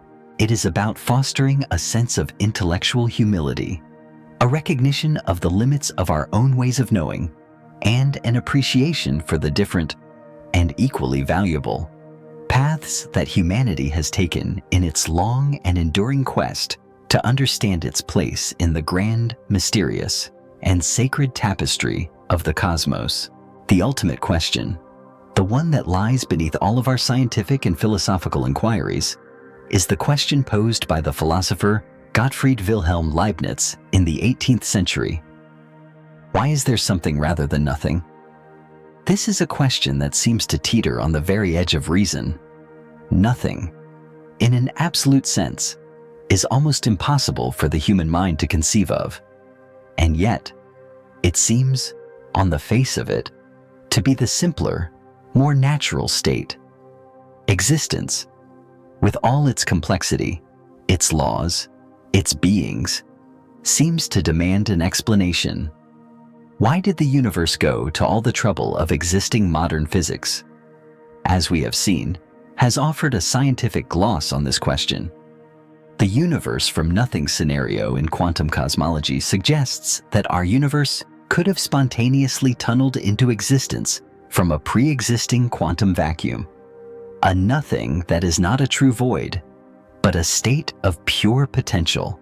This is a powerful and elegant idea, but it does not fully answer Leibniz's question. It simply pushes it back a step. It explains how our universe could have arisen from the quantum vacuum, but it does not explain why there is a quantum vacuum, with its specific laws and properties, rather than an absolute, philosophical nothingness. To address this deeper question, some thinkers have turned to the realm of mathematics. The physicist Max Tegmark, in his mathematical universe hypothesis, has proposed a radical and breathtaking solution. The hypothesis states that physical reality is a mathematical structure, not just that it can be described by mathematics, but that its fundamental nature is mathematical. In this view, all possible, consistent mathematical structures have a real physical existence. Our universe is just one such structure, a particularly complex and self-aware one. If this is true, then the question, why this universe, is answered. It exists because it is mathematically possible. The universe exists for the same reason that 2 + 2 = 4, for the same reason that the Pythagorean theorem is true. It exists by logical necessity. This is a form of ultimate Platonism, the idea that the abstract world of mathematical forms is the true, fundamental reality. This hypothesis also provides a natural home for the multiverse. All the different possible mathematical structures correspond to different universes, with different physical laws, particles, and dimensions.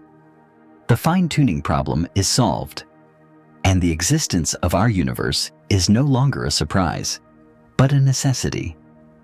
This is a deeply compelling idea, but it is also highly controversial and, at present, unfalsifiable. It blurs the line between physics and metaphysics in a way that many find uncomfortable. It raises deep questions about the relationship between the abstract and the concrete, between the map and the territory. Another related approach is the idea of an ultimate principle of sufficient reason. Perhaps the universe exists because it is, in some deep, logical sense, the simplest or most elegant possible reality. Or perhaps, as the philosopher Robert Nozick speculated, the state of nothingness is inherently unstable. Perhaps nothingness contains within it a force that nothings itself, leading inevitably to the existence of something. These are ideas that are on the very frontier of human thought, where the languages of physics, mathematics, and philosophy begin to merge. They are the modern, secular equivalent of the theological quest for God as the uncaused cause, or the necessary being. Whether any of these approaches will ever lead to a final, satisfying answer is an open question.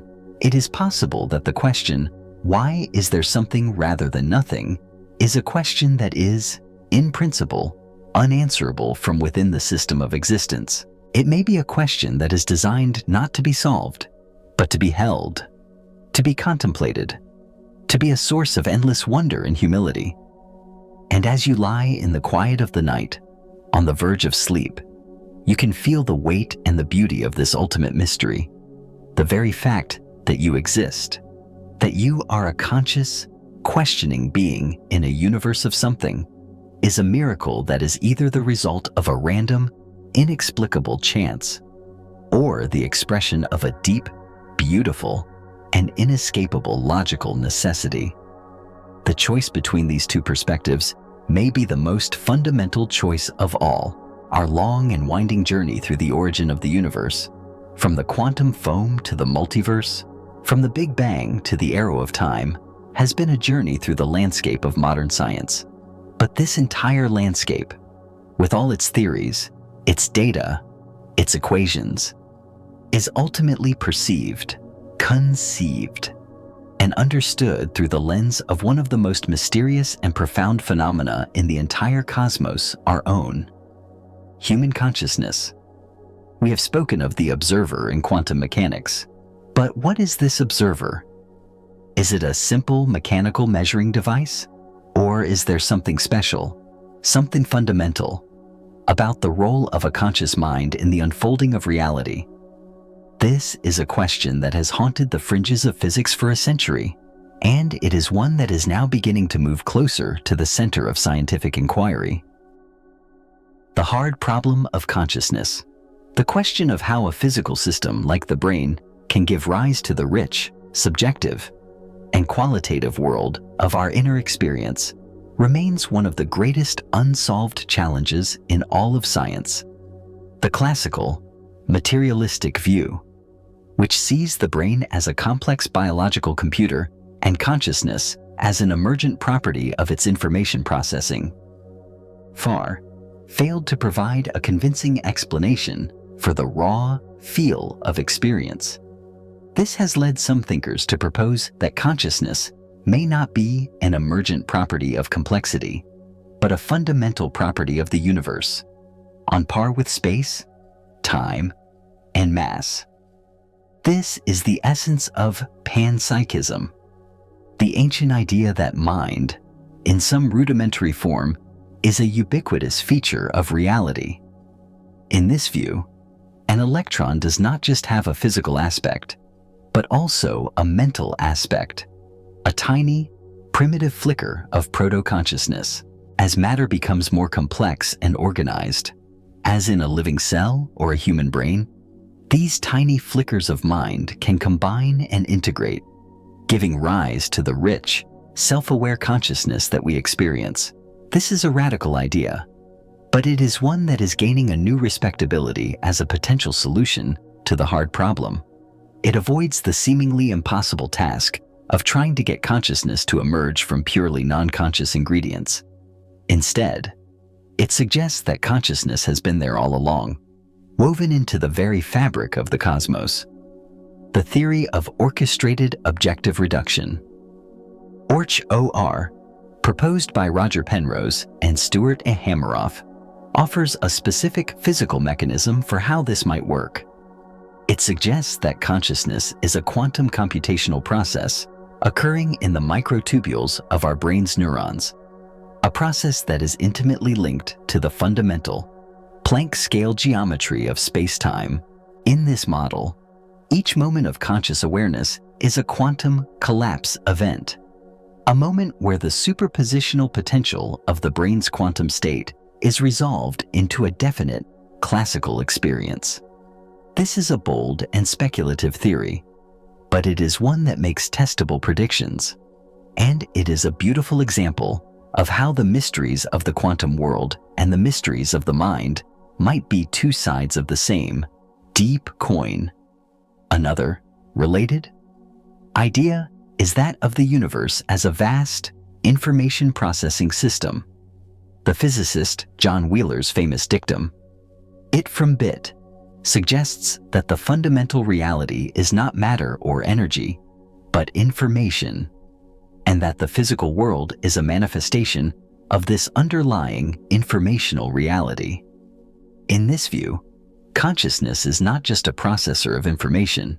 It is, in some sense, the very medium through which information acquires meaning and becomes reality. This is the essence of Wheeler's participatory anthropic principle. The idea that the universe, through the emergence of conscious observers, brings itself into being. We are not just spectators of the cosmic drama. We are participants, co-creators of the story.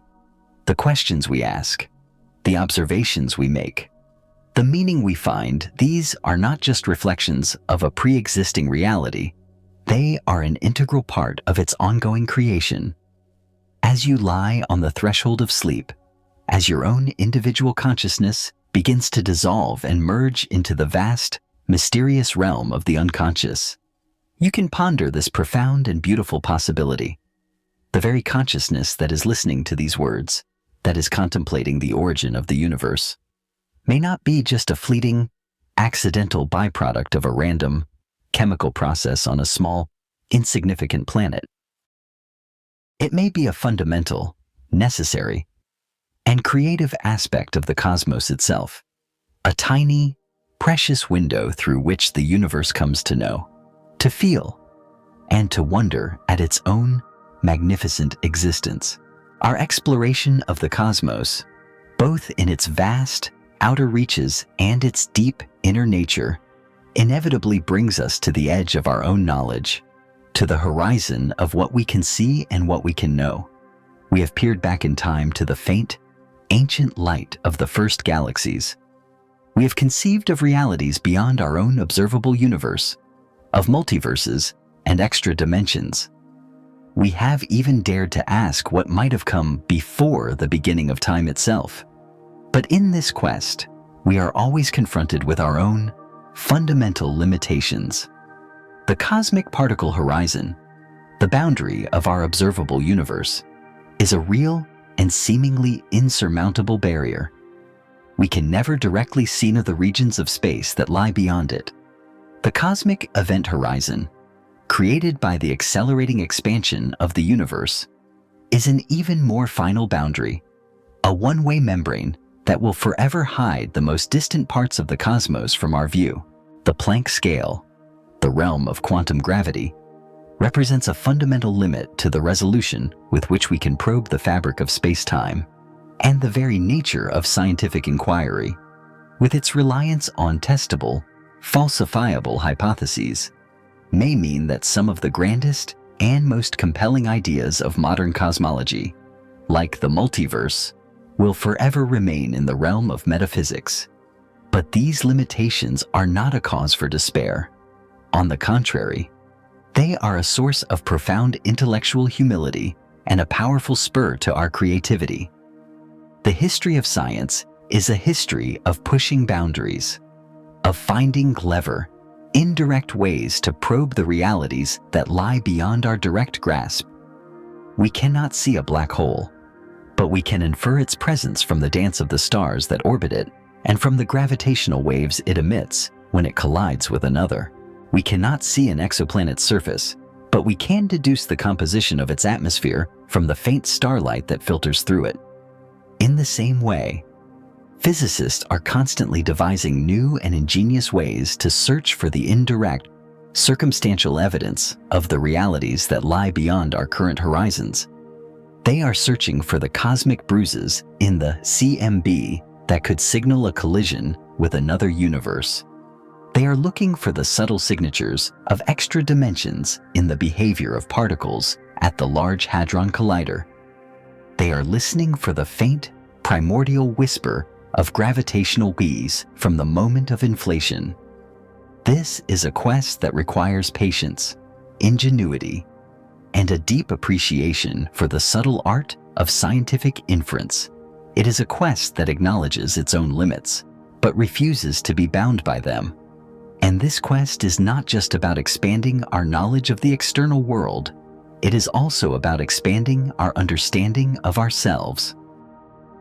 The realization that we live in a universe with fundamental horizons, that our knowledge will always be partial and incomplete, can be a powerful antidote to the arrogance and dogmatism that have so often plagued human history.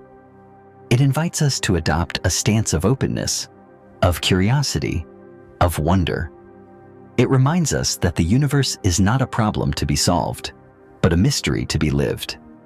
And as we stand on the shore of this vast, cosmic ocean of the unknown, we are not alone. We are part of a long, unbroken chain of human inquiry. A chain that stretches back to our most ancient ancestors who first looked up at the night sky and wondered. We are the inheritors of their questions and the custodians of their legacy. And as you surrender to the gentle, restorative mystery of sleep, you can feel a sense of connection to this great human adventure. The very consciousness that is about to drift into the timeless, boundaryless realm of dreams is the same consciousness that has dared to ask the biggest questions, to imagine the grandest possibilities, and to reach for the stars. The journey is far from over. The greatest discoveries, the most profound revelations, may still lie ahead, waiting patiently for us in the deep, silent, and beautiful darkness that lies just beyond the horizon of our current understanding. The golden age of cosmology in which we are now living is a testament to the power of human ingenuity and our insatiable desire to understand our place in the cosmos. With a new generation of powerful telescopes, gravitational wave detectors, and particle accelerators, we are poised to answer some of the longest-standing questions in science, and, in the process, to uncover new mysteries that we cannot yet even imagine. The James Webb Space Telescope, with its unparalleled sensitivity in the infrared, is already revolutionizing our view of the early universe. In the coming years, it will continue to push our observational frontier ever closer to the Big Bang, searching for the light of the very first stars and galaxies.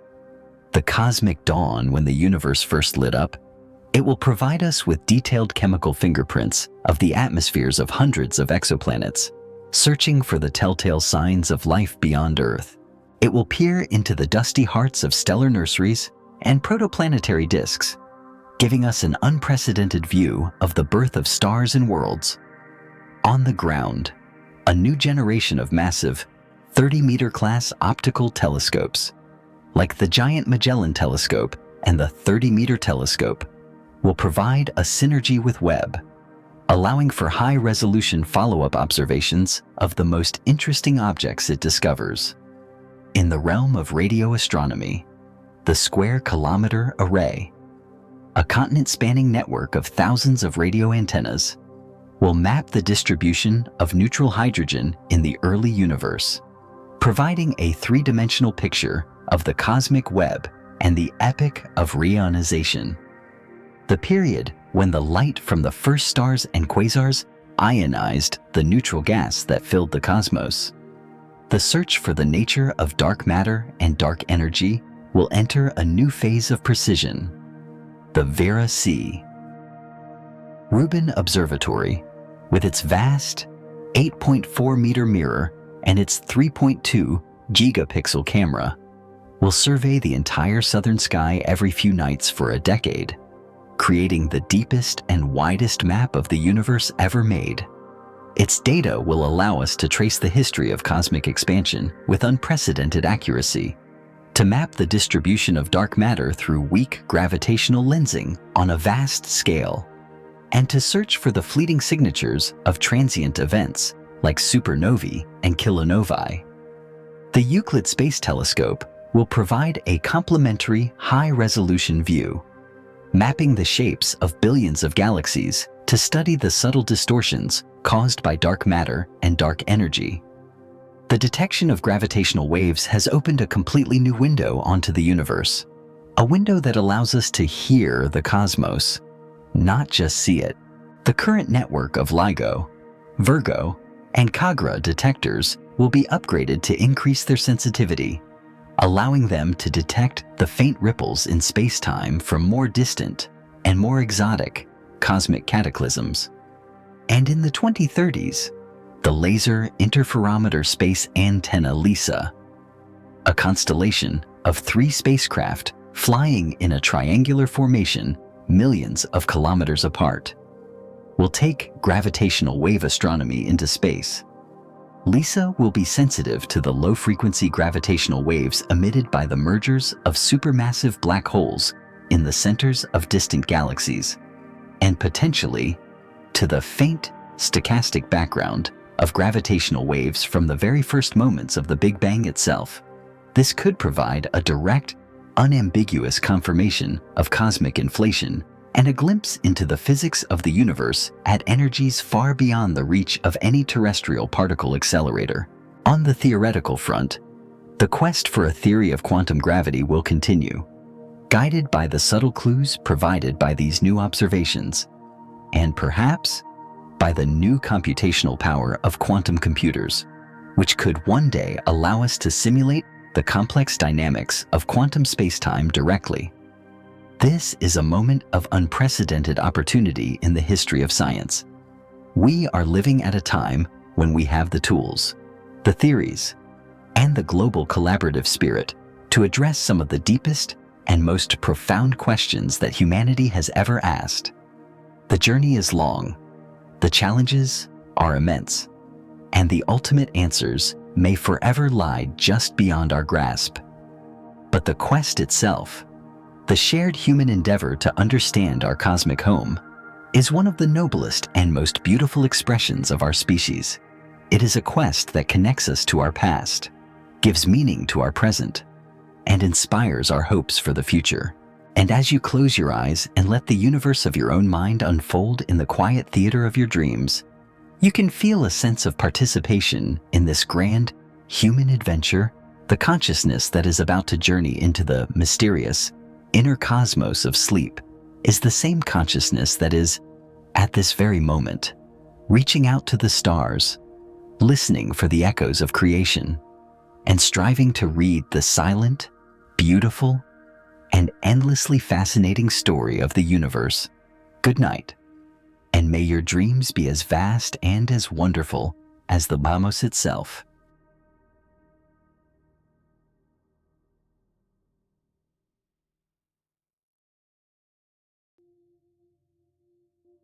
Beneath a starlit sky, where the hush of night settles over the earth and each shimmering point of light trembles with ancient fire, one cannot help but wonder what lies beyond.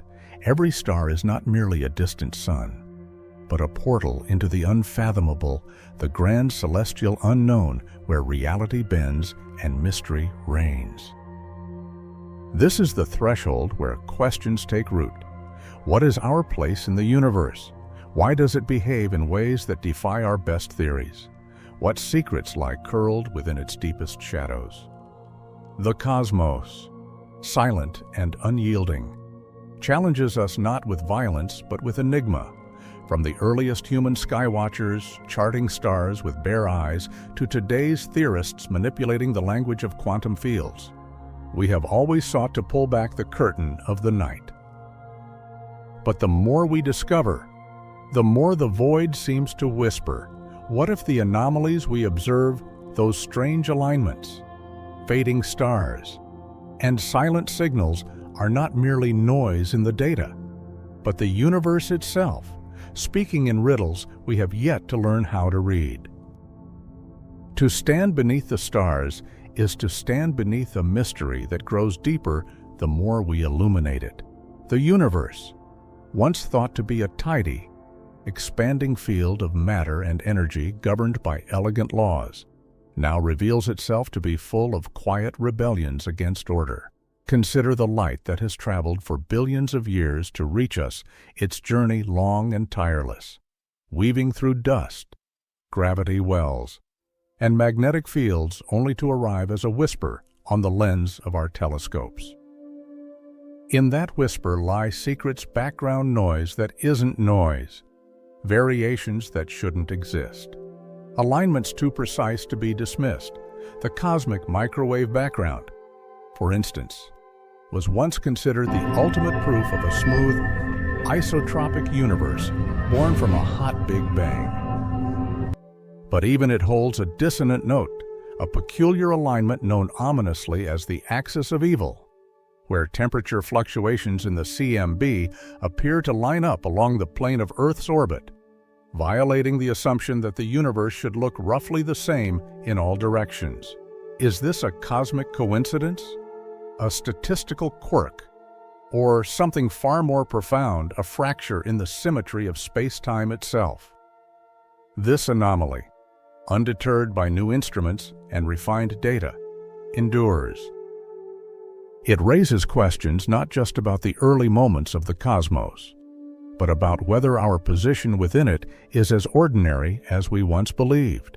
It challenges the cosmological principle, the idea that no place in the universe is special, but what if it is? Other anomalies compound the puzzle. The dipole repeller, a vast region of space with an apparent gravitational push, defies intuition. It is not an object, not a cluster of mass, but rather a void, a sprawling absence that reshapes the trajectories of galaxies, guiding their flow not with attraction, but repulsion. While the great attractor draws matter toward it with an invisible hand, the dipole repeller seems to sculpt galactic motion in the opposite direction, as though the universe itself breathes in and out across inconceivably large scales. What could give emptiness such force? The mere existence of such a repulsive influence suggests that gravity, our most familiar of cosmic forces, may behave in ways we do not fully understand when confronted with true emptiness. Or perhaps it is not gravity alone at play, but dark energy or some other force not yet woven into our equations. These vast structures or anti-structures mock our instincts about cause and effect, pull and push, presence and absence. They dance just beyond comprehension, shaping the destiny of galaxies as if by phantom touch. And there are trails, like fingerprints left behind after celestial collisions, ghostly streams of stars, stretched across the sky in delicate, fading arcs. Speak of ancient galactic mergers, tides of destruction and rebirth played out on unimaginable timescales. These galactic ghost streams are not merely beautiful, they are memory given form. They drift silently through the cosmos, so faint that even our best instruments strain to detect them.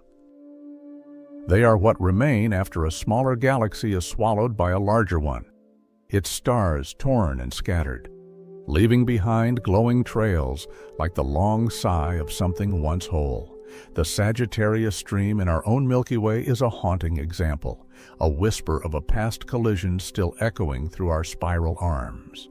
These structures offer history lessons not written in books, but in gravity and light. They remind us that the cosmos is not static, not serene, but kinetic and violent beneath its tranquil veneer. Yet these same trails also blur the edges of our understanding. Some do not conform to our models of gravitational dynamics. They twist and stretch in ways that suggest forces unaccounted for, or events beyond the bounds of prediction.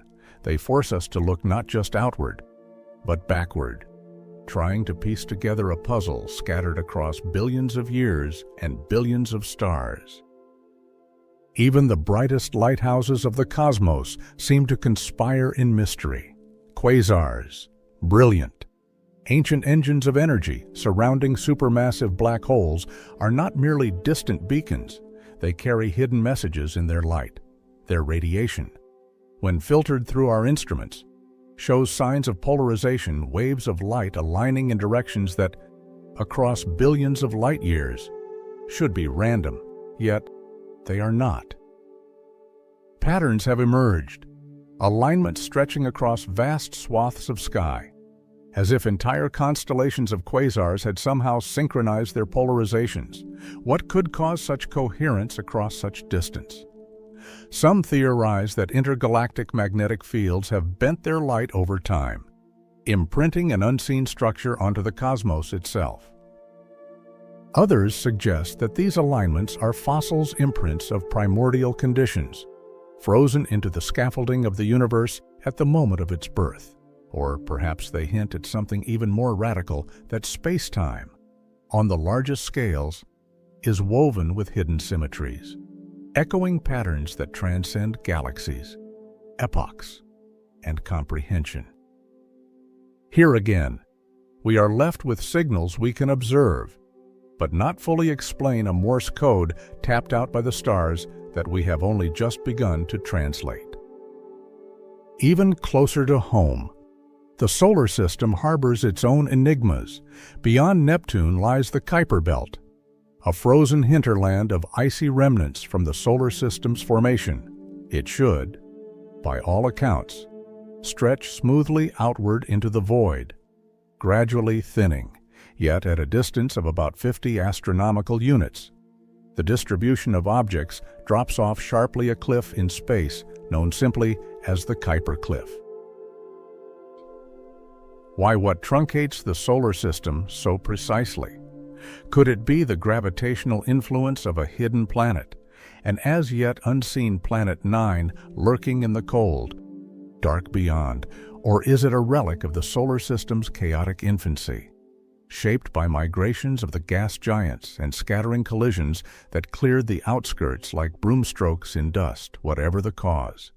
This cutoff speaks of an invisible boundary, a line the universe itself seems to have drawn at the edge of our planetary domain. It is both a limit and a dare, calling us to cross it and find what lies on the other side. Far stranger still are the voices from the deep. Fast radio bursts, blindingly quick flashes of radio energy have confounded astronomers since their discovery. Some last only milliseconds, yet carry as much energy as the sun emits in days. Many come from distant galaxies, their origins veiled, their mechanisms unknown. Some repeat, some do not. A few have been traced to magnetars, highly magnetized neutron stars whose fields are so strong they can twist atoms and erase data from spacecraft from thousands of miles away. These cosmic monsters, born in the death throes of giant stars, are engines of energy and chaos. Their quakes can ripple space-time. Their emissions reach across the stars. And yet their numbers are so few, only dozens known, that each new discovery reshapes our understanding of stellar death and high-energy physics. Could they be the source of these eerie bursts? Or do we still lack the key to understanding these signals, which seem to come from everywhere and nowhere, whispering a message we can hear but not yet decipher? And then there are the silences, the empty spaces that speak louder than noise, intergalactic voids, cosmic deserts where galaxies thin and then vanish, where gravity goes quiet and the light dims. Some of these voids are so vast that entire superclusters could drift through them without ever meeting another galaxy. Yet they are not nothing. They hold dark energy, magnetic fields, perhaps even unknown particles. Signals have been detected from within these voids, strange, persistent radio waves from regions where no galaxies dwell. Could these be echoes of ancient collisions, the death cries of long-vanished structures, or something entirely other? Phenomena born in isolation, beyond the reach of our frameworks. The universe does not offer us clean conclusions. It offers us riddles, wrapped in starlight, pulsing through the radio dark, folded into patterns of gravity and electromagnetic hush, for all our equations and models, for all our machines perched on mountains or circling Earth in the cold void. We remain in the infancy of cosmic comprehension. These anomalies, these strange behaviors and misbehaving lights, do not close the book of science. They open it. They remind us that the universe is not only grand, but layered with meanings we do not yet possess the language to describe.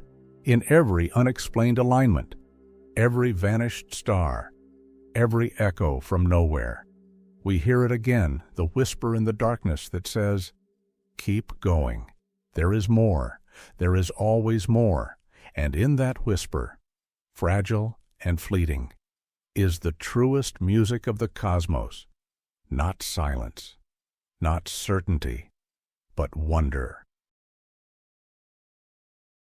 Cosmic alignments and recoiling voids. Imagine drifting through the void, beyond the veil of stars, where silence reigns and the laws we once thought immutable begin to tremble. Out there, far from the warmth of the familiar, the universe whispers not in words, but in alignments, patterns, and movements subtle, defiant signatures that unsettle the very foundation of our cosmic understanding. This part of our journey ventures into a realm of disquieting mystery, where two anomalies rise not with thunder, but with an eerie, quiet defiance, the axis of evil and the dipole repeller. These are not characters of myth, but signatures etched into the cosmic canvas, challenges to the assumptions that have guided generations of cosmologists. They speak to us from the deepest stretches of space, not with clarity, but with riddles that make us question whether the universe we inhabit is as random and isotropic as we once believed, or if some vast and hidden architecture awaits discovery just beyond the limits of our perception. As we peer into the relic radiation of the Big Bang and trace the silent flows of galaxies, we begin to see something uncanny, alignments that should not exist, and empty places that push the cosmos itself. In this search for meaning, the line between science and wonder begins to blur, as we confront the unnerving possibility that there may be forces and forms at work that remain cloaked, not only in distance, but in a silence deeper than space. It begins with light, not the ordinary kind that flits through windows or reflects off water, but the most ancient glow, the afterimage of creation itself. The cosmic microwave background, or CMB, is our universe's baby picture, a relic radiation imprinted on the fabric of space some 3,000 years after the Big Bang. It is faint, cold, and nearly uniform, a soft hiss of microwaves whispering from all directions, a cosmic lullaby that lulled astronomers into thinking the universe was well-behaved on large scales. The cosmological principle, the idea that the universe, averaged over vast distances, looks the same in every direction, was long held as a guiding assumption, a bedrock of cosmology. But then came the anomaly, an unsettling smudge in the data, a pattern that refused to fade. First detected by the Wilkinson Microwave Anisotropy Probe, WMAP, and later confirmed by the Planck satellite, a curious alignment appeared in the CMB's temperature fluctuations, stretching across the sky along a particular axis. This unlikely alignment, statistically improbable and persistently present, soon earned a provocative name, the axis of evil.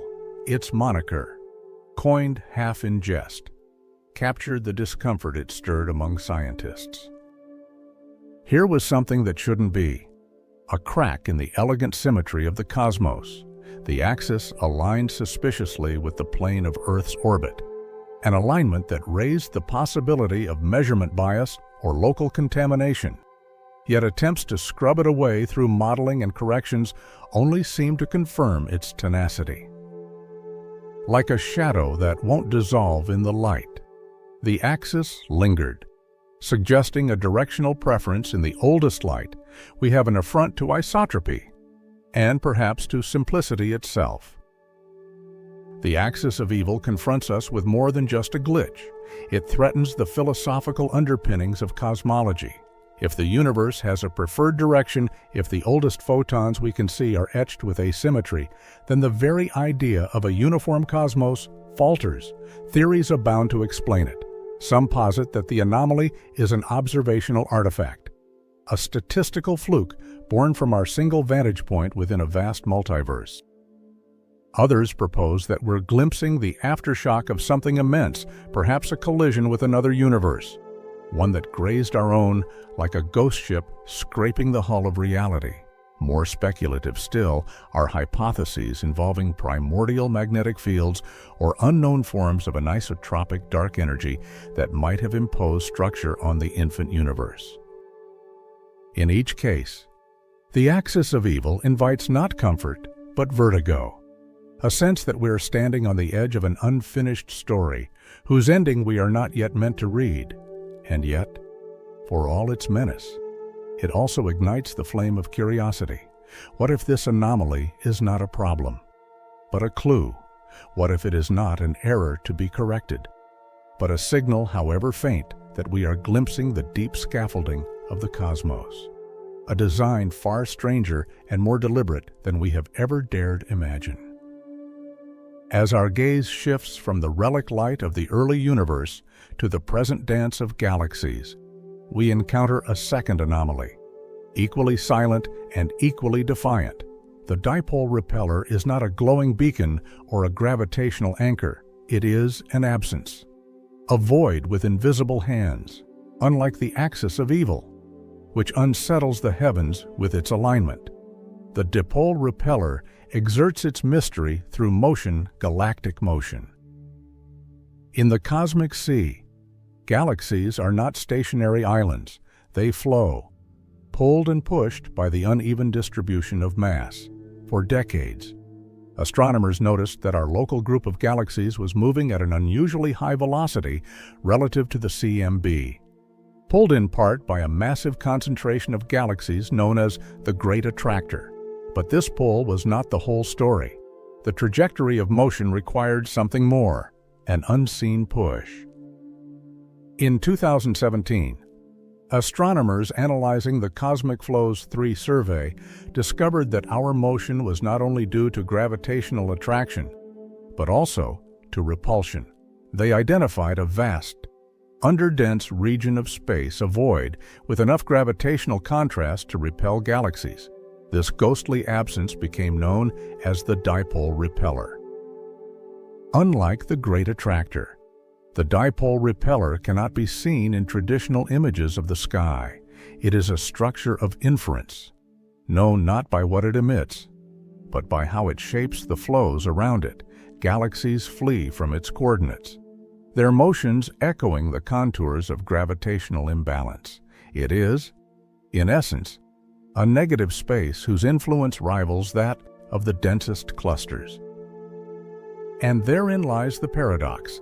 How can emptiness exert a force? The answer lies in the subtleties of gravity on cosmological scales. Dense regions pull, but voids, being less dense than their surroundings, create gradients that effectively push. It is not a repulsion in the electromagnetic sense, but a gravitational choreography, a recoiling dance that emerges from contrast. The dipole repeller is a sculptor of galactic paths, a silent architect shaping the universe not through presence, but through absence. And like the axis of evil, it raises profound questions about the structure and origin of cosmic flows. Are these alignments and motions mere accidents, or are they echoes of deeper laws, hidden dimensions, or a history we have yet to uncover? Together, the axis of evil and the dipole repeller frame a haunting question. What if the universe is not isotropic, not homogeneous, but instead patterned by unseen forces and fossil scars of primordial events. What if voids and alignments are not quirks but keys? Keys that unlock doors to a pre-inflationary universe, to entanglements between our cosmos and others, to a topography of space shaped not only by mass and energy, but by conditions we cannot yet measure. In these questions lies the emotional weight of cosmology, the tension between what we observe and what we believe. These anomalies do not merely tweak equations, and they invite a reimagining of the universe as a place not of serene uniformity, but of dynamic asymmetry, of hidden engines that propel galaxies and stretch the very fabric of space. It is humbling to consider that our most powerful tools, satellites, surveys, simulations, still illuminate only fragments of the grand design. Each new map of the sky is like a lantern in a cathedral, revealing frescoes too vast to grasp, too dim to decipher in full. And yet we are driven onward, not because we expect closure, but because each anomaly is a promise that the universe still has stories to tell. The axis of evil and the dipole repeller are whispers from the edge of comprehension. Subtle deflections in the script of space and time. They are reminders that reality is not always polite, not always symmetric, not always predictable, but it is beautiful, melancholically beautiful, because to witness the universe in its mystery is to be part of something that endlessly outpaces us, that invites us to reach, even when we cannot grasp. The great irony is that these vast structures, the axis stretching across the sky, the repeller lurking in the abyss, are discovered not with our eyes, but with patience, mathematics, and an unyielding faith that patterns, however faint, can be found.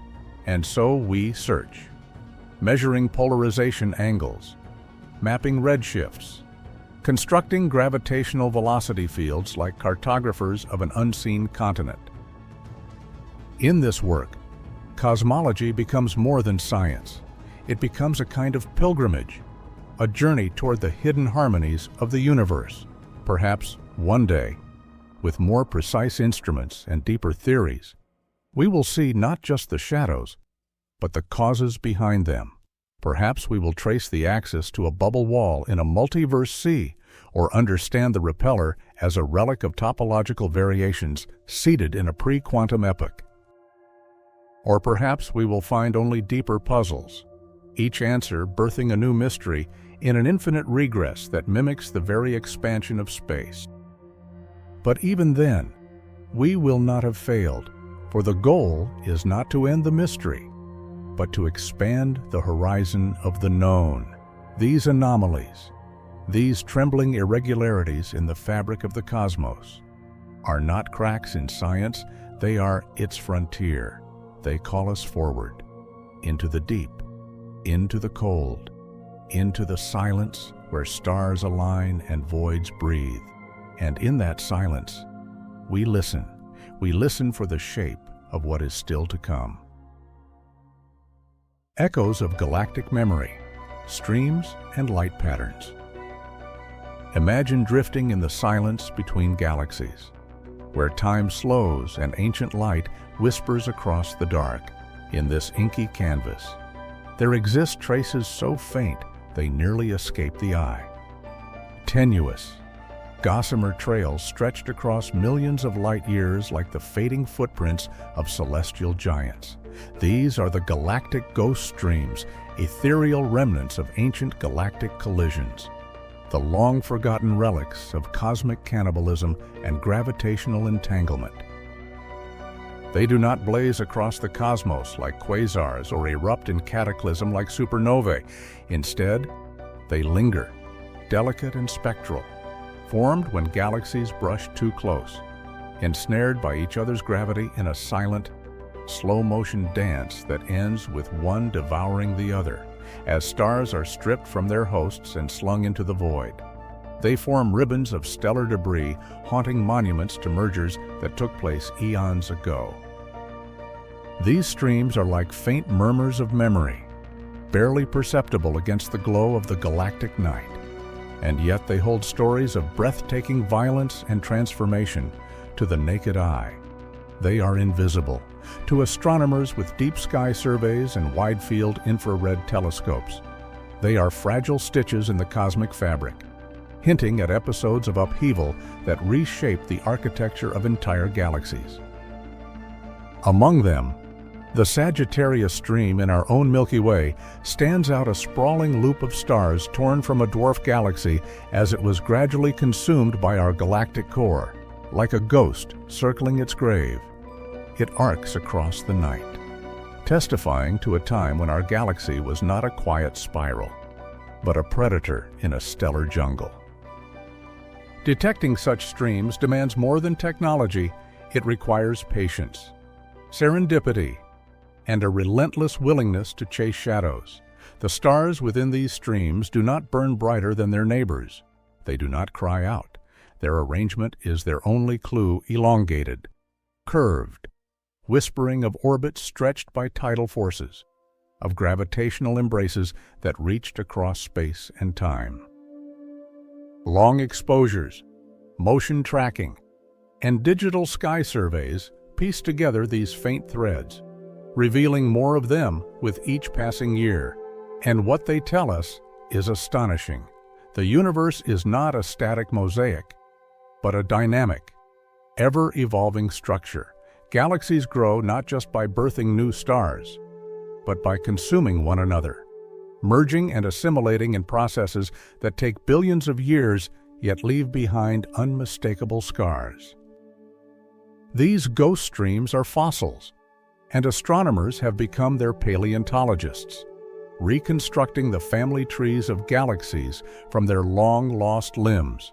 Sometimes, the cannibal is not even the predator. Dwarf galaxies swept into larger hosts may themselves have devoured smaller companions in their own pasts. Each stream becomes a layered story, a branching history of creation and consumption.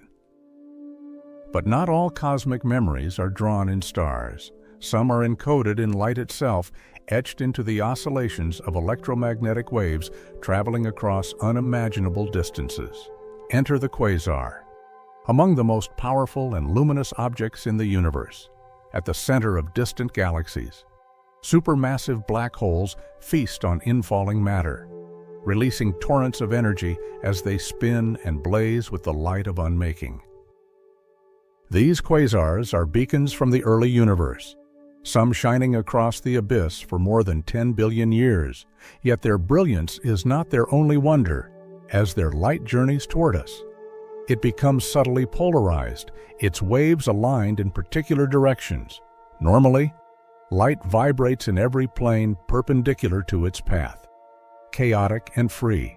But when it interacts with magnetic fields, gas clouds, or dust, it becomes ordered, filtered.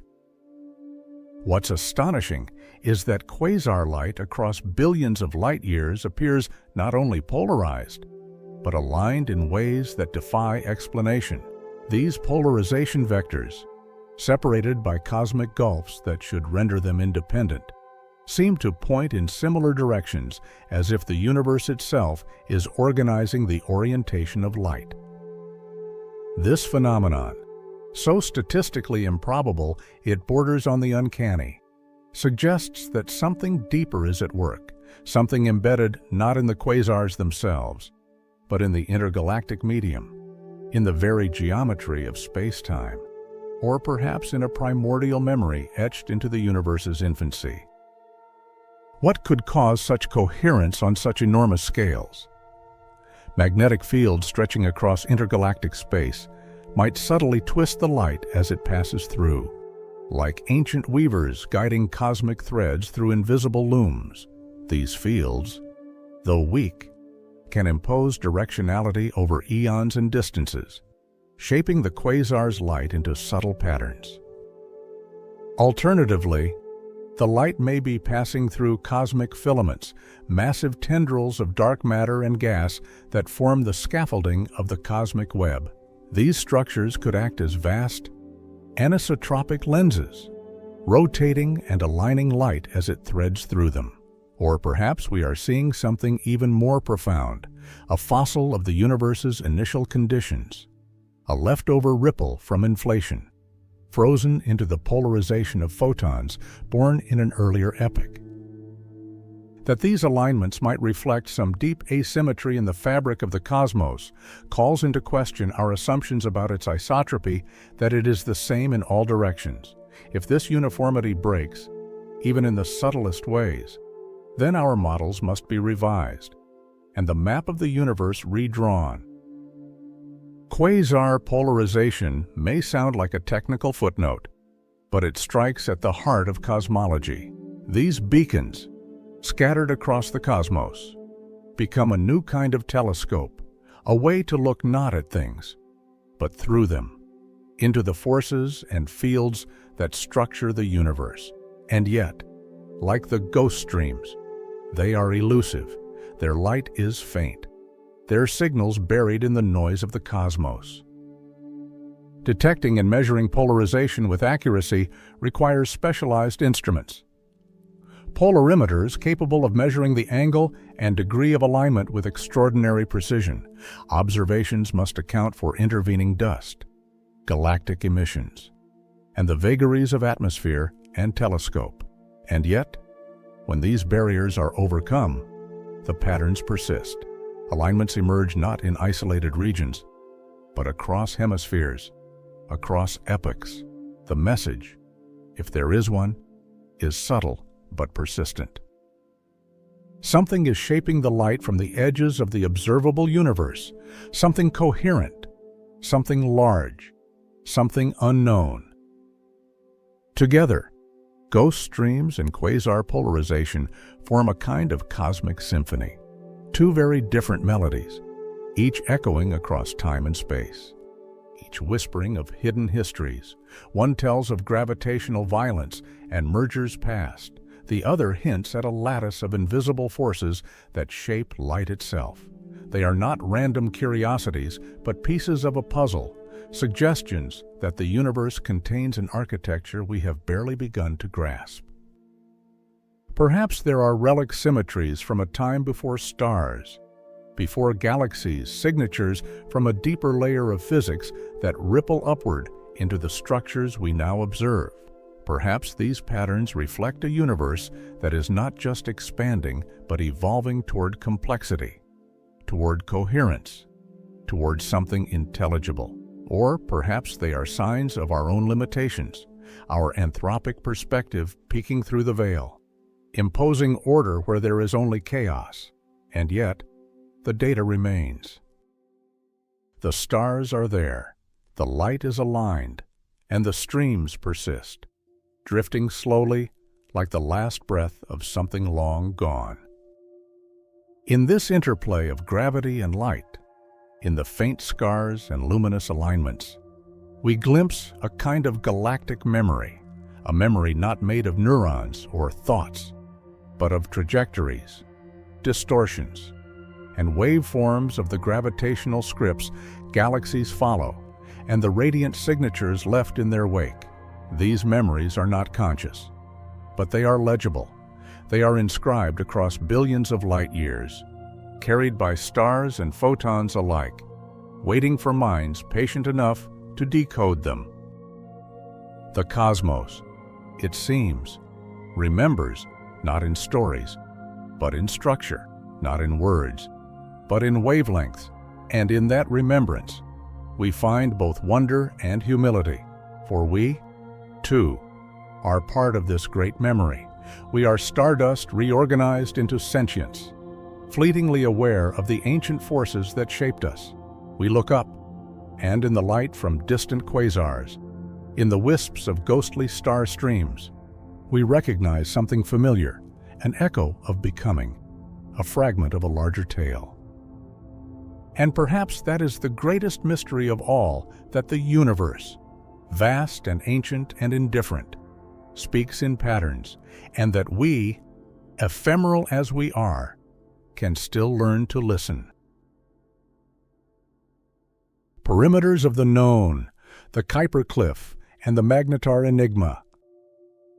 at the edge of everything we know, where the warmth of the sun fades into a pale glimmer and solar winds no longer blow with strength. There exists a silence that speaks of unresolved riddles beyond Neptune's orbit, where the Kuiper Belt sprawls like a frozen debris field circling the sun. Astronomers once expected a steady population of icy remnants fossils from the solar system's formation to stretch far into the darkness. Yet, just past 50 astronomical units, something inexplicable occurs. The Kuiper Belt abruptly ends. This stark drop in the number of objects, now hauntingly known as the Kuiper Cliff, is not a gentle fading away, but a sudden plunge. As if the cosmos changed its mind, no clear gradient, no slow diminishment, only a conspicuous emptiness where once there was anticipated abundance. It is a cosmic cliff edge where possibility falls into silence. What could have swept this region clean, or never allowed it to form at all? Some suggest the gravity of a distant, undiscovered planet, Planet 9, lurking far beyond our telescopic reach, pulling on icy bodies and warping their orbits into hidden pathways. Others propose that early migrations of Jupiter and Saturn, or ancient interactions with rogue stars, sent gravitational shock waves through the solar nursery, scattering debris like leaves in a storm. Still others argue that this edge is simply where the primordial protoplanetary disk faded into nothing, a natural outer boundary of the sun's original birth cloud. But none of these theories fully satisfy the abruptness, the precision, the mystery of the cliff. It remains an open question in planetary science, a glaring omission in an otherwise elegant model. This outer boundary is not just spatial, it is epistemological. The Kuiper Cliff defines not only a limit to where most trans-Neptunian objects dwell, but also to how far our current understanding can stretch before it falters. Spacecraft like Voyager and New Horizons have slipped into this realm, sending back ghostly portraits of icy dwarfs and lonely rocks, hinting at a frontier that remains largely unexplored. Here, our maps become probabilistic, our models wobble. The expected fades into the enigmatic. We are reminded that the solar system, for all our charts and probes, still keeps secrets in its outermost shadows. It is at these margins that our theories reveal their gaps, and we encounter the humbling truth that we are still, in so many ways, beginners. The Kuiper Cliff is not a final line, but an invitation, a question mark drawn in the cold, urging us to peer deeper, to search with sharper instruments, and to rethink the assumptions we have taken for granted. It is a gentle mystery, quiet in its challenge, yet profound in implication. If our solar system has such abrupt structural features we have yet to explain, what of other star systems? What of the galactic edge? What unseen forces shape the perimeters of the known? But as we contemplate the icy silence of the outer solar system, a radically different anomaly roars from across the void, an explosion of force and mystery found not in the cold, but in the crucible of stellar death, deep in the galactic graveyards. Among the remnants of supernovae dwell the magnetar's neutron stars with magnetic fields so intense they make even the strongest laboratory magnets seem like toys. These compact cores, only a dozen kilometers wide, yet holding more mass than our sun, are the densest forms of matter known outside black holes. But some neutron stars go even further. A rare few evolve into magnetars, their magnetic fields 1,000 times stronger than typical neutron stars, reaching intensities that defy comprehension enough to warp atoms, crack open the crust of the star itself, and potentially rip the very fabric of space-time. These celestial monsters do not whisper their presence. They shriek, with sudden gamma-ray flares and bursts of high-energy X-rays. They unleash tantrums so powerful they can be detected across galaxies. In 2004, A magnetar in our Milky Way SGR 1806-20 emitted a flare so intense it briefly altered Earth's ionosphere. Despite being 50 light-years away, had it been closer, it might have fried our satellites or even our atmosphere. These eruptions are believed to stem from starquakes, sudden rearrangements in the crust of the neutron star. Driven by the immense stress of magnetic pressure, it is as if the magnetar itself struggles under the weight of its own internal chaos. But magnetars are not merely loud, they are elusive. Their lives are short. Their births rare, and what they might be telling us could extend far beyond neutron star physics. In recent years, a tantalizing connection has emerged between magnetars and fast radio bursts, FRBs, brief, millisecond flashes of radio energy from distant galaxies that once defied all classification. The mysterious nature of FRBs, some repeating, others not, had fueled wild speculation, alien technology, decaying cosmic strings, echoes of black hole mergers. Then, in 2020, an FRB was traced to a known galactic magnetar, suggesting a concrete astrophysical source for at least some of these phenomena. Yet even this apparent clarity deepens the enigma. How can such short, sharp signals arise from something so massive, so dense, so slow by comparison? What does it mean that magnetars can produce both high-energy gamma flares and low-energy radio flashes? Are we witnessing different facets of a single physical process? Or is the magnetar merely a conduit for more exotic mechanisms, perhaps involving quantum electrodynamics, axion-like particles, or interactions with the dark sector?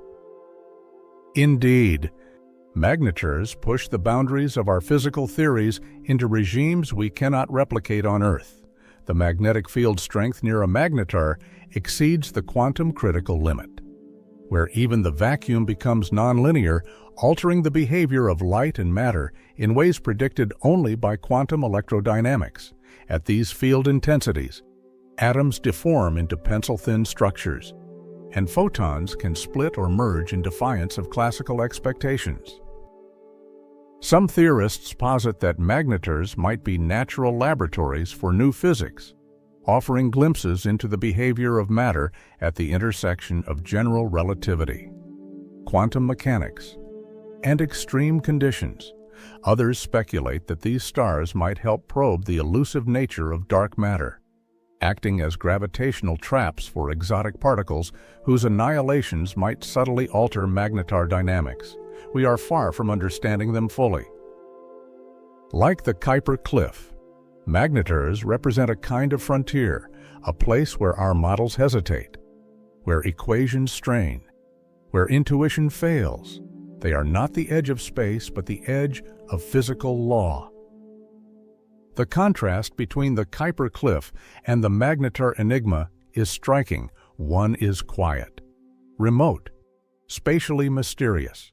The other violent, compact, temporally sudden, and yet they share something fundamental. Both sit at the boundary of our comprehension. One is a puzzle of absence, the other of excess. One challenges our understanding of gravitational dynamics in the outskirts of our solar neighborhood. The other tests our knowledge of matter and magnetism at nuclear densities. One pulls us outward, the other inward, and both whisper, in their own dialects, of a universe richer, stranger, and more dynamic than we dared imagine. They remind us that reality does not conform neatly to human expectation. They force us to question our frameworks, not to discard them, but to evolve them, to stretch them toward truths we have not yet glimpsed. These phenomena, though distant, reflect something deeply human. We, too, stand at a kind of boundary between knowledge and mystery, between comfort and curiosity, just as the Kuiper Cliff marks the outer limit of what we thought we understood about the solar system, and just as magnetars push the internal coherence of matter to breaking. So we live in a state of perpetual inquiry, straining toward insight with instruments and equations, but also with wonder and metaphor. The universe does not give up its secrets easily, and yet, through cliffs and flares, through silence and fury, it speaks to us still. In that speaking, we are reminded that science is not merely the accumulation of facts, but the cultivation of awe, that physics, at its most honest, is an act of listening, and that even in the perimeters of the known, there are echoes of something vast and unnamed, waiting to be felt. Hidden cores and missing elements. In the frigid twilight of the solar system, far beyond the rocky inner planets and the familiar gas giants, drifts a world that whispers secrets it refuses to yield. Uranus, a cyan orb suspended in the void, is often overlooked, quiet, cold, seemingly uneventful, yet beneath its serene surface lies one of the most profound enigmas of planetary science. Unlike Jupiter or Saturn, with their storms and swirling belts, or even Neptune, its deep blue twin, Uranus is eerily muted. It radiates almost no internal heat. Its thermal signature is so faint that the planet appears to emit less energy than it receives from the Sun, a stark contrast to its planetary siblings. This thermal silence suggests an interior unlike anything we've modeled, a core that may hold secrets not just about Uranus itself, but about the broader processes that shape the architecture of the solar system. And then, there is the tilt Uranus spins nearly sideways, its rotational axis lying almost in the plane of its orbit, like a planet tipped and forgotten. The cause may have been cataclysmic, a titanic collision in the solar system's youth, or the slow gravitational sabotage of unseen forces, sculpting its orientation over eons. This orientation has consequences: extreme seasonal cycles, a magnetic field misaligned from its core, and an interior structure that may be layered, chaotic, or fundamentally different from what we expect. We cannot peer directly inside. But we suspect that the core may be home to materials we barely understand, such as superionic ice, a state where water behaves as both solid and liquid, its ions moving like ghostly currents through a crystalline lattice. This strange form of matter, predicted in high-pressure simulations, may not only exist in Uranus, but dominate its internal structure. If so, it challenges how we model conductivity, heat flow, and the very definitions of phase transitions under planetary conditions. And in this planetary riddle, this elegant silence of Uranus, we find a metaphor for a deeper mystery, one etched not in planetary behavior, but in elemental fingerprints cast across the entire cosmos, for scattered throughout the stars, in the hearts of galaxies and the halos of ancient stellar remnants, lies a mismatch that has troubled cosmologists for decades: the lithium problem. When the universe was but minutes old, it forged the first elements in a process known as Big Bang nucleosynthesis hydrogen, helium, and traces of lithium. The ratios of these elements were predicted with extraordinary precision, a rare success in cosmology's attempt to align theory with observation. And yet, as we look to the oldest stars, those ancient population 2 beacons whose light carries the memory of primordial creation, we find far less lithium than we should. In some stars, the lithium abundance is a third of the expected value. In others, it's nearly absent. This is no small discrepancy. It's a fracture at the base of a model we otherwise trust, a problem that refuses to be soothed by statistical error or observational imprecision. The elements are the universe's memory. When one of them goes missing, it's as if part of our cosmic history has been redacted. So where is it? Some theories suggest that lithium is not truly missing, but hidden, burned away in the interiors of stars through mechanisms more subtle than we've accounted for. Perhaps convective mixing or atomic diffusion pulls lithium deep into stellar hearts, where it is destroyed in nuclear reactions and never reemerges. But this hypothesis struggles with uniformity. Why do so many stars, across such varied types and epochs, show the same unexpected shortfall? Could there be flaws in our nuclear physics, in the reaction rates assumed during Big Bang nucleosynthesis? Or are more exotic culprits at play? Some physicists have pointed fingers at hypothetical particles, axions, sterile neutrinos, or other dark sector interactions that might have altered the cooling rate of the early universe or shifted the balance of elemental synthesis. Others have speculated on asymmetric baryogenesis, time-varying constants, or alternative cosmologies that tweak the fundamental timeline of the early universe, just enough to explain the discrepancy. These are not fringe ideas, but serious conjectures emerging from the space between theory and observation. From the tension that arises when a model elegant in its mathematics confronts a sky that refuses to conform. The lithium problem and Uranus's interior, seemingly unrelated, are bound by a deeper truth. They are reminders that science, for all its rigor, remains a human endeavor, fallible, fragile, always incomplete. Each model we build is a map, not the territory, a sketch drawn with the best instruments we possess, guided by the logic of mathematics and the humility of measurement. But some landscapes resist our gaze. Some truths remain just out of reach, like the icy pressure chambers deep inside Uranus, or the primordial reactions that lit the first fires of elemental birth.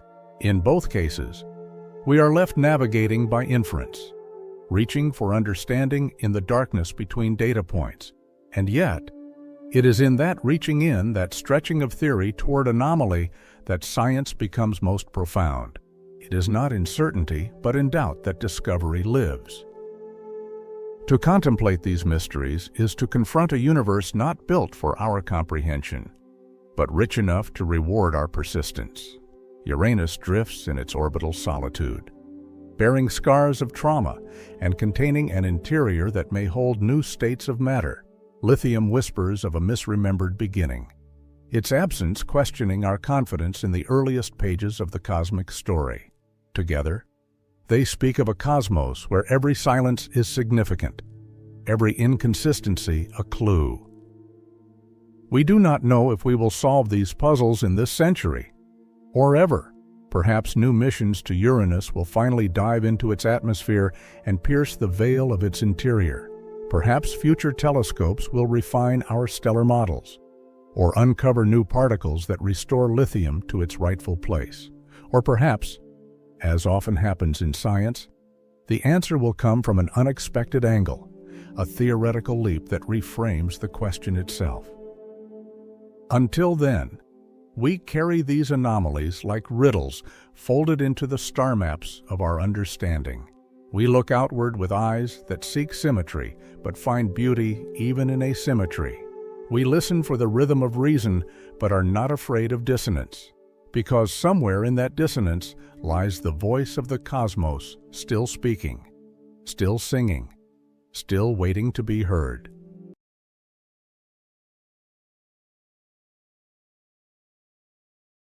Radio ghosts and dust veils, signals from the unknown, in the boundless dark between galaxies, where the thin fabric of space stretches in silence and the density of matter thins to near nothingness. There come flickers, faint, defiant flickers, not of light, not of structure, but of radio waves, ghostly whispers traveling unimaginable distances, haunting the cosmos with their slow, drifting rhythm. These are not the familiar crackles of pulsars or the burst patterns of known stars. They are slower, broader, stranger. They rise not from within the spiraling arms of galaxies, but from the peripheries of cosmic maps, from voids that should be silent. For decades, astronomers have cataloged strange radio emissions that seem to come from nowhere, flickering into the sensitive ears of radio telescopes with no matching optical source.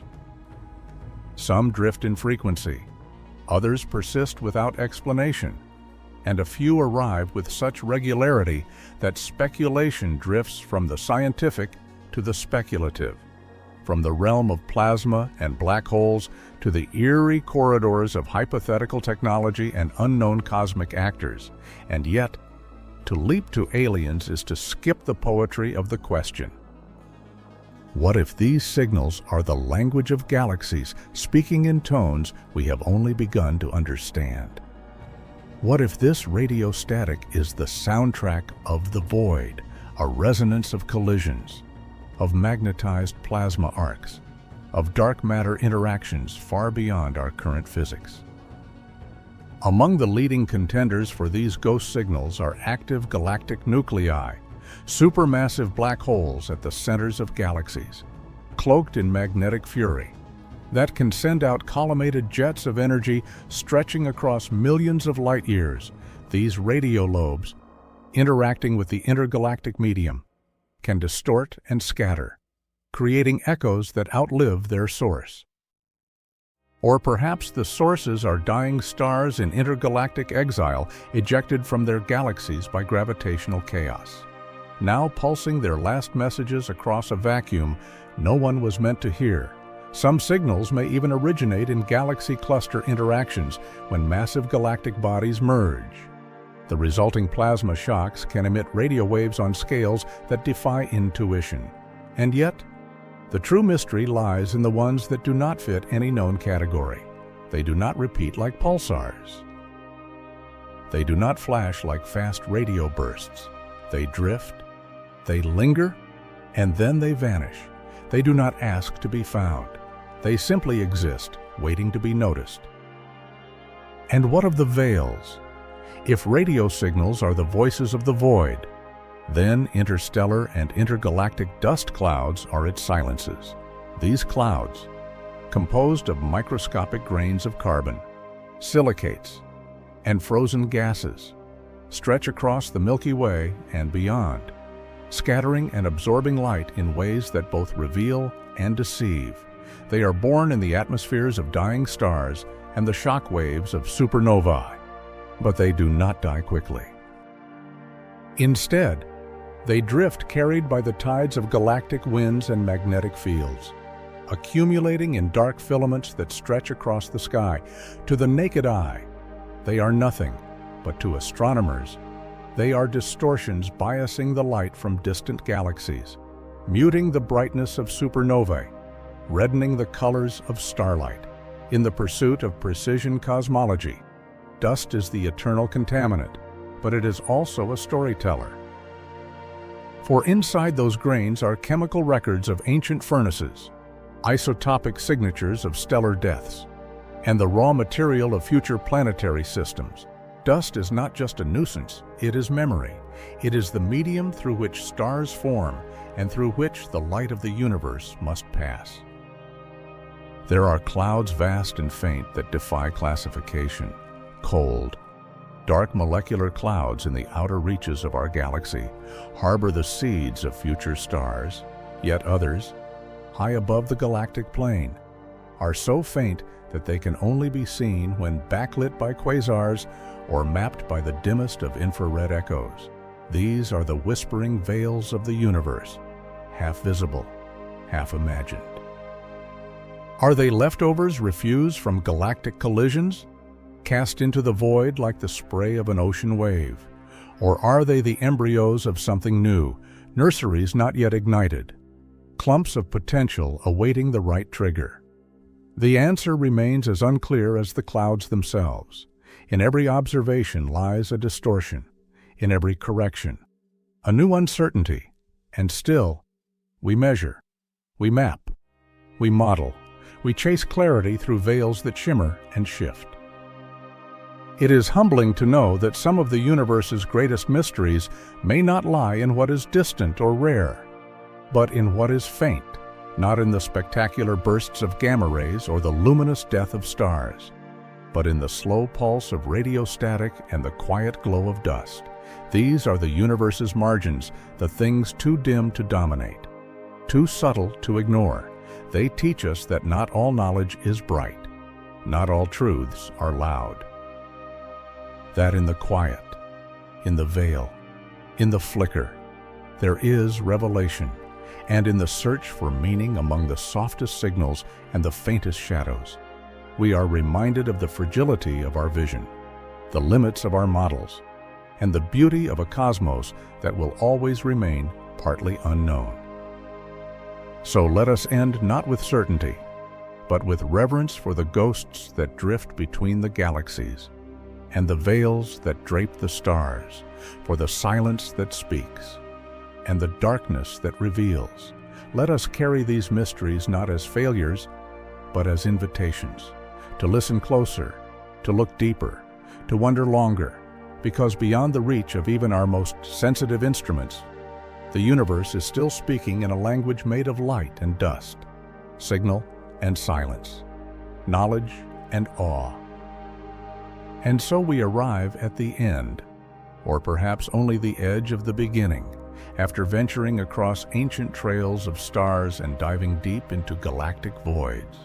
After listening to the echoes of quasars and unraveling the magnetic tantrums of dying stars, we are left with something stranger than certainty's wonder. Not the kind of wonder born from answers, but from the realization that even the most precise instruments, the most elegant equations, and the most powerful telescopes are merely fingertips brushing the surface of a vast, unseen architecture. What have we found? Ghost streams whispering of ancient collisions, light bending to forgotten alignments, cosmic voids that repel galaxies like silent oars rowing through nothing, planets that refuse to radiate, elements that hide from our grasp, signals flickering from between galaxies, unclaimed by any known source, and dust everywhere, dust that dims and veils and guards the secrets of the stars. These are not just curiosities, they are messages. They are the universe leaning down and murmuring, "You do not yet understand me." But we try. With each anomaly, we expand the perimeter of the known. With each inconsistency, we are offered a portal into deeper laws. Science was never meant to be a fixed edifice. It is a raft in a storm, a melody played against silence. We do not map the cosmos to find comfort. We map it to remember that discomfort is a sign we are close to truth, that when a star vanishes without reason, or a polarization stretches across billions of light years, it is not failure, it is invitation. And behind all of it is time, time not just as ticking clocks or spinning orbits, but as a vast unfolding. These anomalies are fossils of motion, footprints in gravity, bruises left by forgotten giants. We are not outside this story. We are made of it. The lithium that should have been but isn't, the magnetar that screams once and dies, the rogue planet that drifts unloved through darkness. They are part of the same ledger that recorded your birth, your breath, your gaze upward on a cold night. In the beginning, there was no explosion, no burst of fire or chaos, only a profound transformation. What we now call the Big Bang was not a bang at all, but the unfolding of time itself. It happened not in one place, but everywhere, all at once. In this moment, space itself blossomed from an origin we cannot fully understand, and the universe, once infinitely small, began its endless expansion. What if I told you the Big Bang occurred inside you, inside me, inside every star and void we have ever observed?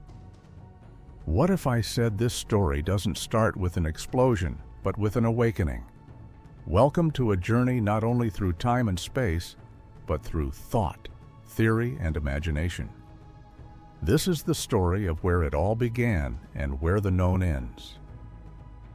The universe has always stretched our imaginations. Our earliest ancestors looked to the sky and found gods. Now, we find galaxies. But perhaps the greatest myth of all is the one we tell about our origin, the Big Bang. That grand, misunderstood moment in which everything supposedly burst into existence from a single point. The truth is stranger, more intricate, and far more beautiful. For starters, the Big Bang happened not at a single location, but everywhere. It was not an explosion in space, but the expansion of space itself. Imagine a balloon inflating, the surface stretches, but no point on the balloon's skin is the center. Every part recedes from every other part. This is our universe, not growing into something, but expanding from within. About 13,800 billion years ago, something extraordinary occurred. Our best theories suggest the entire universe, no matter how large it is, even if it is infinite, was once compressed into a state of unimaginable density and temperature. This wasn't a point in space, it was the beginning of space and time themselves. But this idea, known as a singularity, is a mathematical mirage. It tells us that our equations, powerful as they are, break down at the edge of understanding. The singularity is not a thing. It is a signal, a flare telling us our knowledge falters here, and something deeper remains hidden. Yet out of this uncertainty has come revelation. The expansion of the universe is not a theory, it is an observation. Galaxies are fleeing from us in every direction. The cosmic microwave background, the afterglow of creation, bathes the cosmos in a whisper of ancient heat. Light elements, forged in the first minutes, bear witness to the fire of the past. The Big Bang model, for all its mystery, explains these things better than anything else we have. But questions remain. Why is the universe so uniform in temperature? Why is it so flat, geometrically speaking? And why are there no signs of predicted cosmic relics like magnetic monopoles? These questions plagued physicists until a new idea emerged: inflation. In the beat 1970s, physicist Alan Guth proposed that in the earliest fraction of a second, the universe underwent an immense expansion, growing exponentially faster than the speed of light. This rapid inflation would smooth out temperature differences, erase curvature, and dilute any unwanted relics. A cosmos inflated in this way would look very much like ours. The mechanism behind this inflation, a scalar field, a kind of energy field that permeates all of space. This idea wasn't entirely new. Peter Higgs had introduced a similar concept to explain why particles have mass. But Guth's version gave rise to something incredible, a universe born not in a bang, but in a burst of space itself. As the scalar field rolled down its potential energy curve, it unleashed its stored energy into the fabric of the universe. The result was not just a growing universe, but a hot one. As inflation ended, the field decayed, reheating the cosmos and filling it with the particles we see today: photons, electrons, neutrinos, quarks, and perhaps even the mysterious dark matter. This moment of reheating is, in essence, what we call the Big Bang, not a singular event, but a consequence of a deeper process. The cosmos, born from inflation, found itself teeming with matter, radiation, and the seeds of galaxies. And those seeds, they arose from the quantum foam of the universe itself. Tiny fluctuations in the energy of space, stretched by inflation to cosmic scales, became the scaffolding for all future structure. Stars, planets, and life owe their existence to the whisper of quantum uncertainty in the earliest times.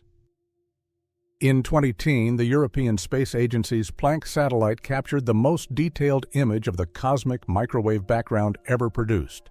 It showed us the echo of the universe's birth and confirmed predictions of inflation with astonishing precision. The scalar spectral index, a measure of those early fluctuations, was found to be just under 1, just as inflation predicted. This was a triumph, a celebration, a moment of champagne and wonder. For in the intricate dance of math and measurement, we had glimpsed the faintest outline of the truth. Inflation, though still incomplete and mysterious, had earned its place in the story of the cosmos. But what if it did not end there? What if inflation did not simply stop, but continues even now, far beyond the edge of our observable universe? What if inflation is eternal? In this picture, our universe is just one bubble in a foaming sea of creation. Each bubble, a universe with its own laws, its own particles, its own destiny. Some are like ours, most are not. This is the inflationary multiverse, a cosmic landscape of infinite possibility.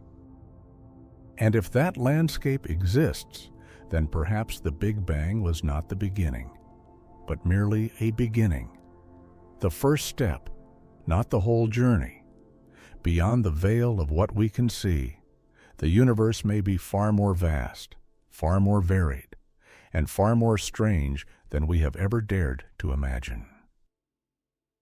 In the vast stillness beyond what our instruments can measure, there may lie a multitude of realities, worlds within worlds, each born from the same primordial breath that sparked our own. When Alan Guth introduced the idea of inflation, he likely did not foresee how far the consequences would ripple. The original concept, designed to solve a few nagging problems with the Big Bang model, has since unraveled into one of the most profound implications in modern cosmology, that our universe might not be alone. The theory of eternal inflation suggests that inflation is not a one-time phenomenon. Instead, it continues endlessly, eternally, in the fabric of space-time. While inflation may have ended in our own region, allowing galaxies and life to form, other regions continue to swell at unimaginable rates. Within this grand, ever-growing expansion, isolated pockets may randomly emerge where inflation slows and stops, creating bubbles, each bubble a universe. These bubble universes are not like cities on a map. They are entirely separate realms, potentially governed by different physical laws, different particles, and different constants of nature. Some may expand rapidly into nothingness. Others may curl up and collapse. A rare few like ours may strike the delicate balance that allows for complexity, for structure, for life. This is not merely philosophical conjecture. The inflationary multiverse arises naturally from the mathematics of quantum field theory combined with general relativity. The quantum fields responsible for inflation are not smooth and deterministic. They are noisy, chaotic, full of quantum jitter. In some places, the field drops low enough to end inflation and birth a universe. In others, it stumbles and stutters, keeping expansion alive. This randomness breeds diversity. Imagine a vast, foaming sea. Each bubble that rises to the surface bursts into a new cosmos. Most vanish unseen, but ours did not.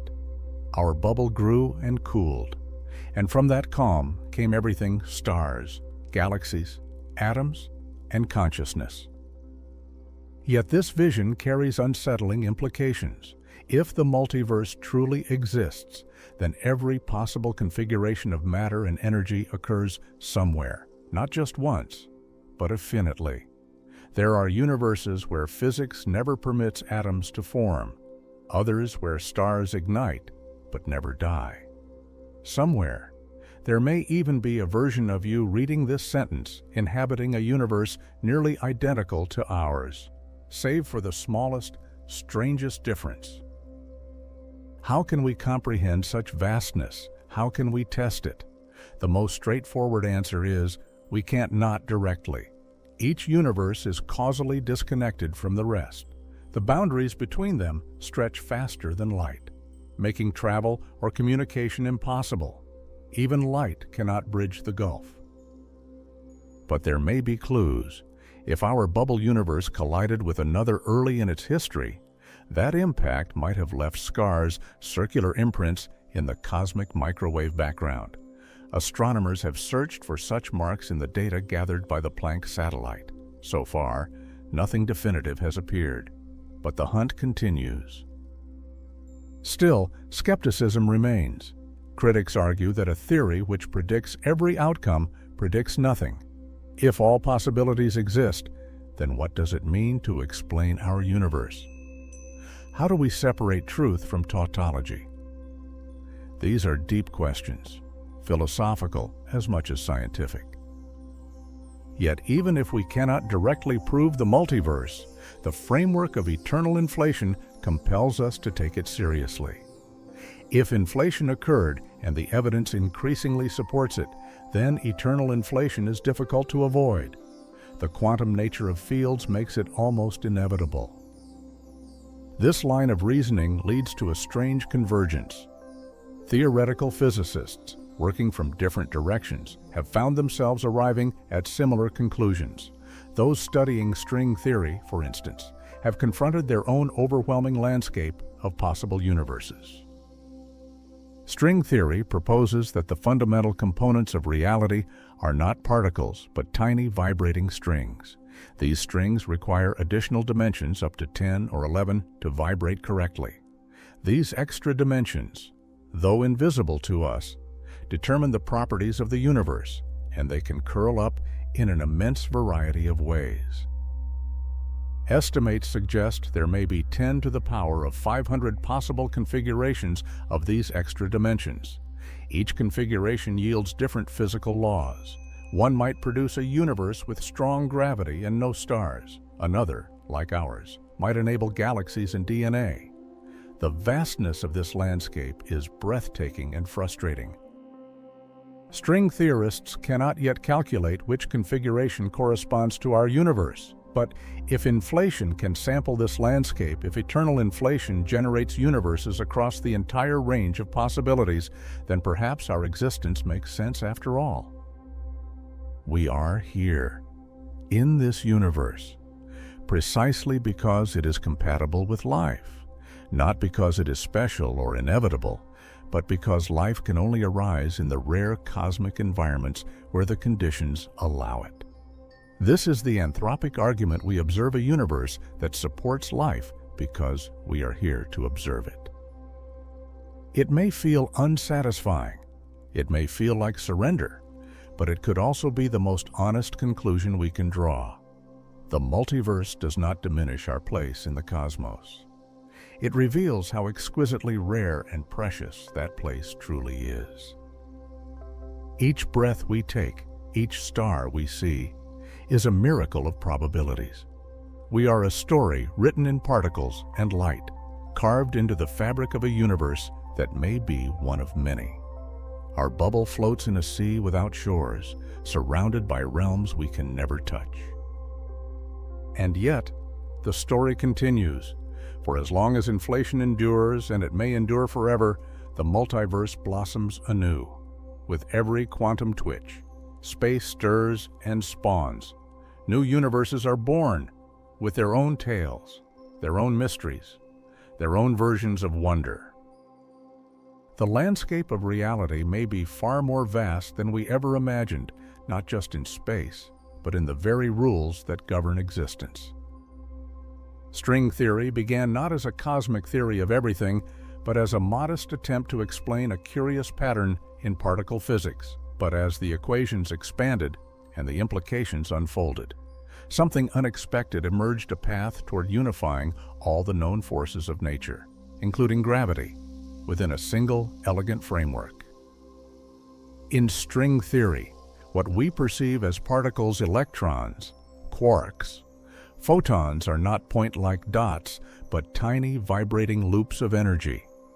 Each type of particle corresponds to a different vibrational mode, much like the strings of a violin producing different notes depending on how they vibrate.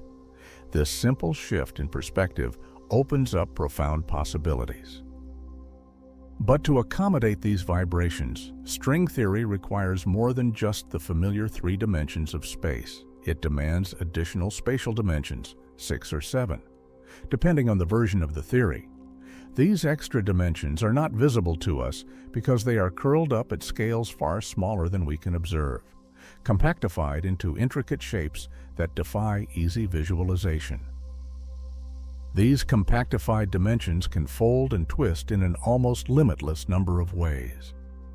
Each unique configuration, each way of curling the extra dimensions determines the vibrational properties of strings, and thus the physical laws of a universe.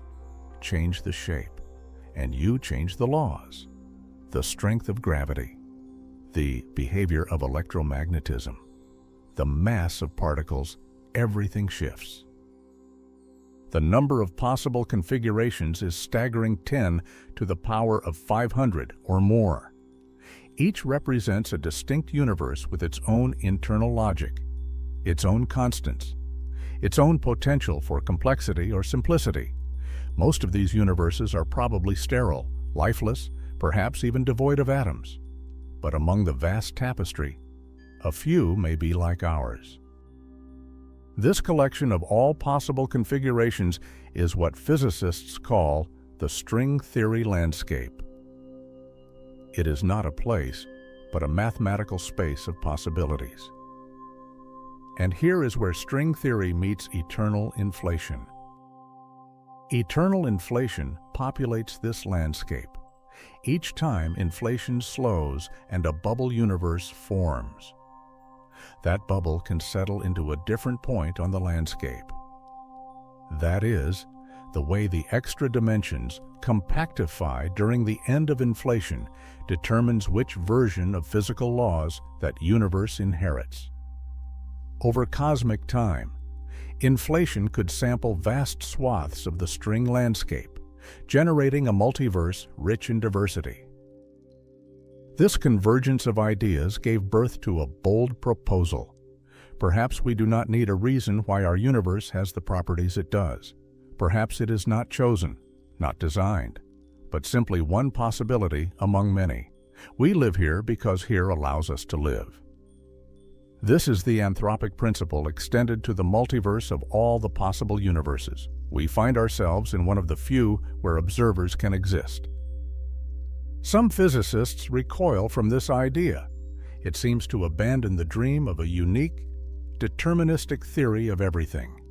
If any outcome is possible, and all outcomes exist somewhere, what's the point of explanation? But others see it differently. They argue that the vastness of the landscape is not a flaw. It is a feature. It reflects the richness of a reality not bound by our preconceptions. The multiverse offers a mechanism to realize the potential of the string landscape. Each universe becomes a note in a cosmic symphony, each one shaped by the geometry of dimensions too small to see but too powerful to ignore. And our universe, our melody, is one that permits stars to shine, planets to form, and consciousness to emerge. But even within this grand idea, there are limits. We do not know how to calculate the precise connection between the shape of the extra dimensions and the physics we observe. The mathematics is daunting. The equations are unyielding. For now, the landscape remains a map without a legend, a terrain glimpsed but not fully charted. Still, progress continues. Physicists attempt to simplify, to find patterns, to uncover whether certain configurations are more likely than others. They searched for universal features, properties that emerge again and again across the landscape. Perhaps these can give us clues as to why our universe is the way it is. And in this endeavor, something remarkable has occurred.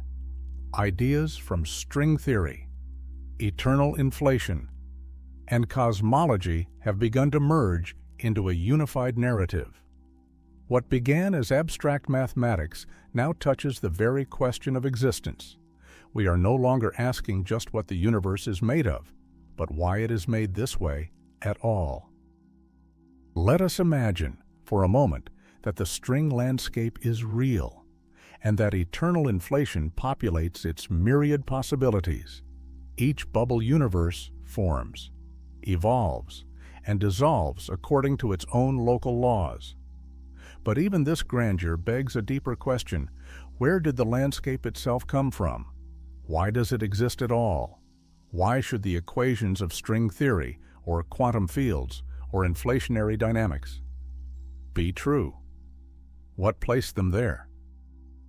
Physics excels at answering the how, not the why. Yet as we push further into the prehistory of the cosmos, we can no longer avoid the philosophical. The deeper we search, the more elusive the foundation becomes. And in this terrain of speculation, new ideas arise, bold alternatives that challenge everything we thought we knew about beginnings. In 2001, a radical model emerged from the minds of Justin Coury, Bert Ovrutt, Paul Steinhardt, and Neil Turok, anchored in string theory but abandoning inflation. Their theory proposed that our universe is one of two vast three-dimensional membranes or branes floating within a higher dimensional space. Most of what we call the universe is confined to this brane, including all known particles and forces except gravity. In this model, known as ekpyrotic cosmology from the Greek word for conflagration, the Big Bang was not the beginning but the result of a collision. Another brane, traveling through the hidden dimensions, smashed into ours. The impact released colossal energy, heating the universe and initiating what we perceive as the Big Bang. Unlike inflation, which smooths the cosmos by rapid expansion, ekpyrosis achieves the same by compressing it beforehand. The model even allows for cyclic behavior. The branes could separate and collide again and again, each impact triggering a new round of cosmic creation.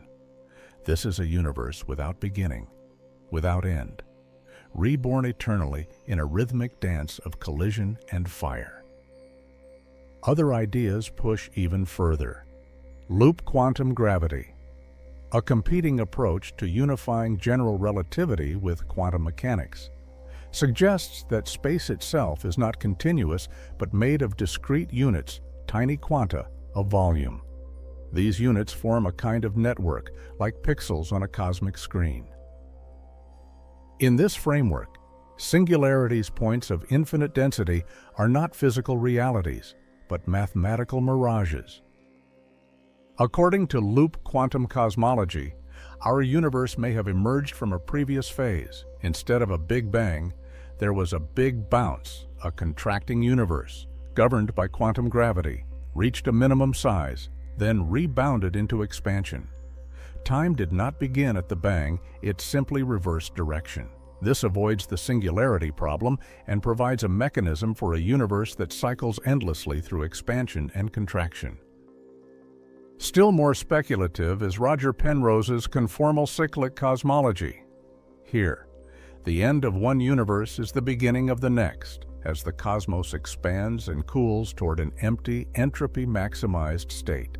The scale of space becomes irrelevant. Without mass or structure, time loses meaning. This final state becomes indistinguishable from the ultra-dense beginning of a new Big Bang. One eon gives birth to another, connected not by matter, but by the mathematics of geometry. These visions are dazzling, but they share one thread: an attempt to make sense of the beginning by eliminating it. In each, the cosmos is eternal, not in the static, unchanging way of ancient philosophy, but in a dynamic, evolving cycle where the beginning is always born from an end. There is no singular origin, only a series of transformations. But even here, the mystery deepens. For all these models require laws. They require mathematical structures, rules that govern quantum fields, branes, or spin networks. They require something. And so the question returns, why is there something rather than nothing? This is not merely a question of physics, it is a question of ontology, of existence itself. Why do laws exist? Why does logic hold? Why can anything be, rather than not be? Some thinkers propose that the laws of physics are themselves emergent, arising from deeper principles of information, entropy, or computational complexity. Others imagine a deeper law of laws, a meta-rule from which all structure flows. And then there are those who suggest that perhaps nothingness is unstable. Perhaps existence is inevitable not because it was caused, but because it is the default. In a quantum sense, nothing is not empty. It is a teeming sea of possibilities. And from this sea, something must eventually emerge. In quantum field theory, particles appear spontaneously out of the vacuum, provided they vanish quickly enough to preserve conservation laws. Could the universe itself be such a fluctuation? A temporary bubble of being within an infinite void? Perhaps. But then what is the void? We stand here, conscious creatures in a cosmos full of structure and light, asking questions that may have no answers, or perhaps the answers lie beyond our current grasp, concealed in mathematical patterns yet unwritten, or woven into the very fabric of thought and observation. To seek the origin of everything is to challenge the limits of reason itself. We rely on causality, on time, on the structure of logic, but at the foundation of all things, these may dissolve. The origin of the universe may be the origin of time. Before that, the very notion of before may be meaningless. Yet we continue to ask, and that, perhaps, is the most human act of all. To understand the origin of time, we must first understand what time is. In Newtonian mechanics, time is absolute, a universal backdrop against which motion plays out. In Einstein's relativity, time is flexible, inseparable from space, bending in the presence of mass and energy. In quantum mechanics, time is not an operator, but a parameter, a ticking clock that tracks changes in a system. These views, though each powerful, are mutually incompatible. General relativity and quantum mechanics are the twin pillars of modern physics, but they tell different stories about time. In one, time flows through a curved space-time fabric. In the other, it is a label on a probability wave. Reconciling these two pictures has been one of the greatest challenges in theoretical physics. As we approach the Planck epoch, the first instant after the beginning, the predictions of both theories break down.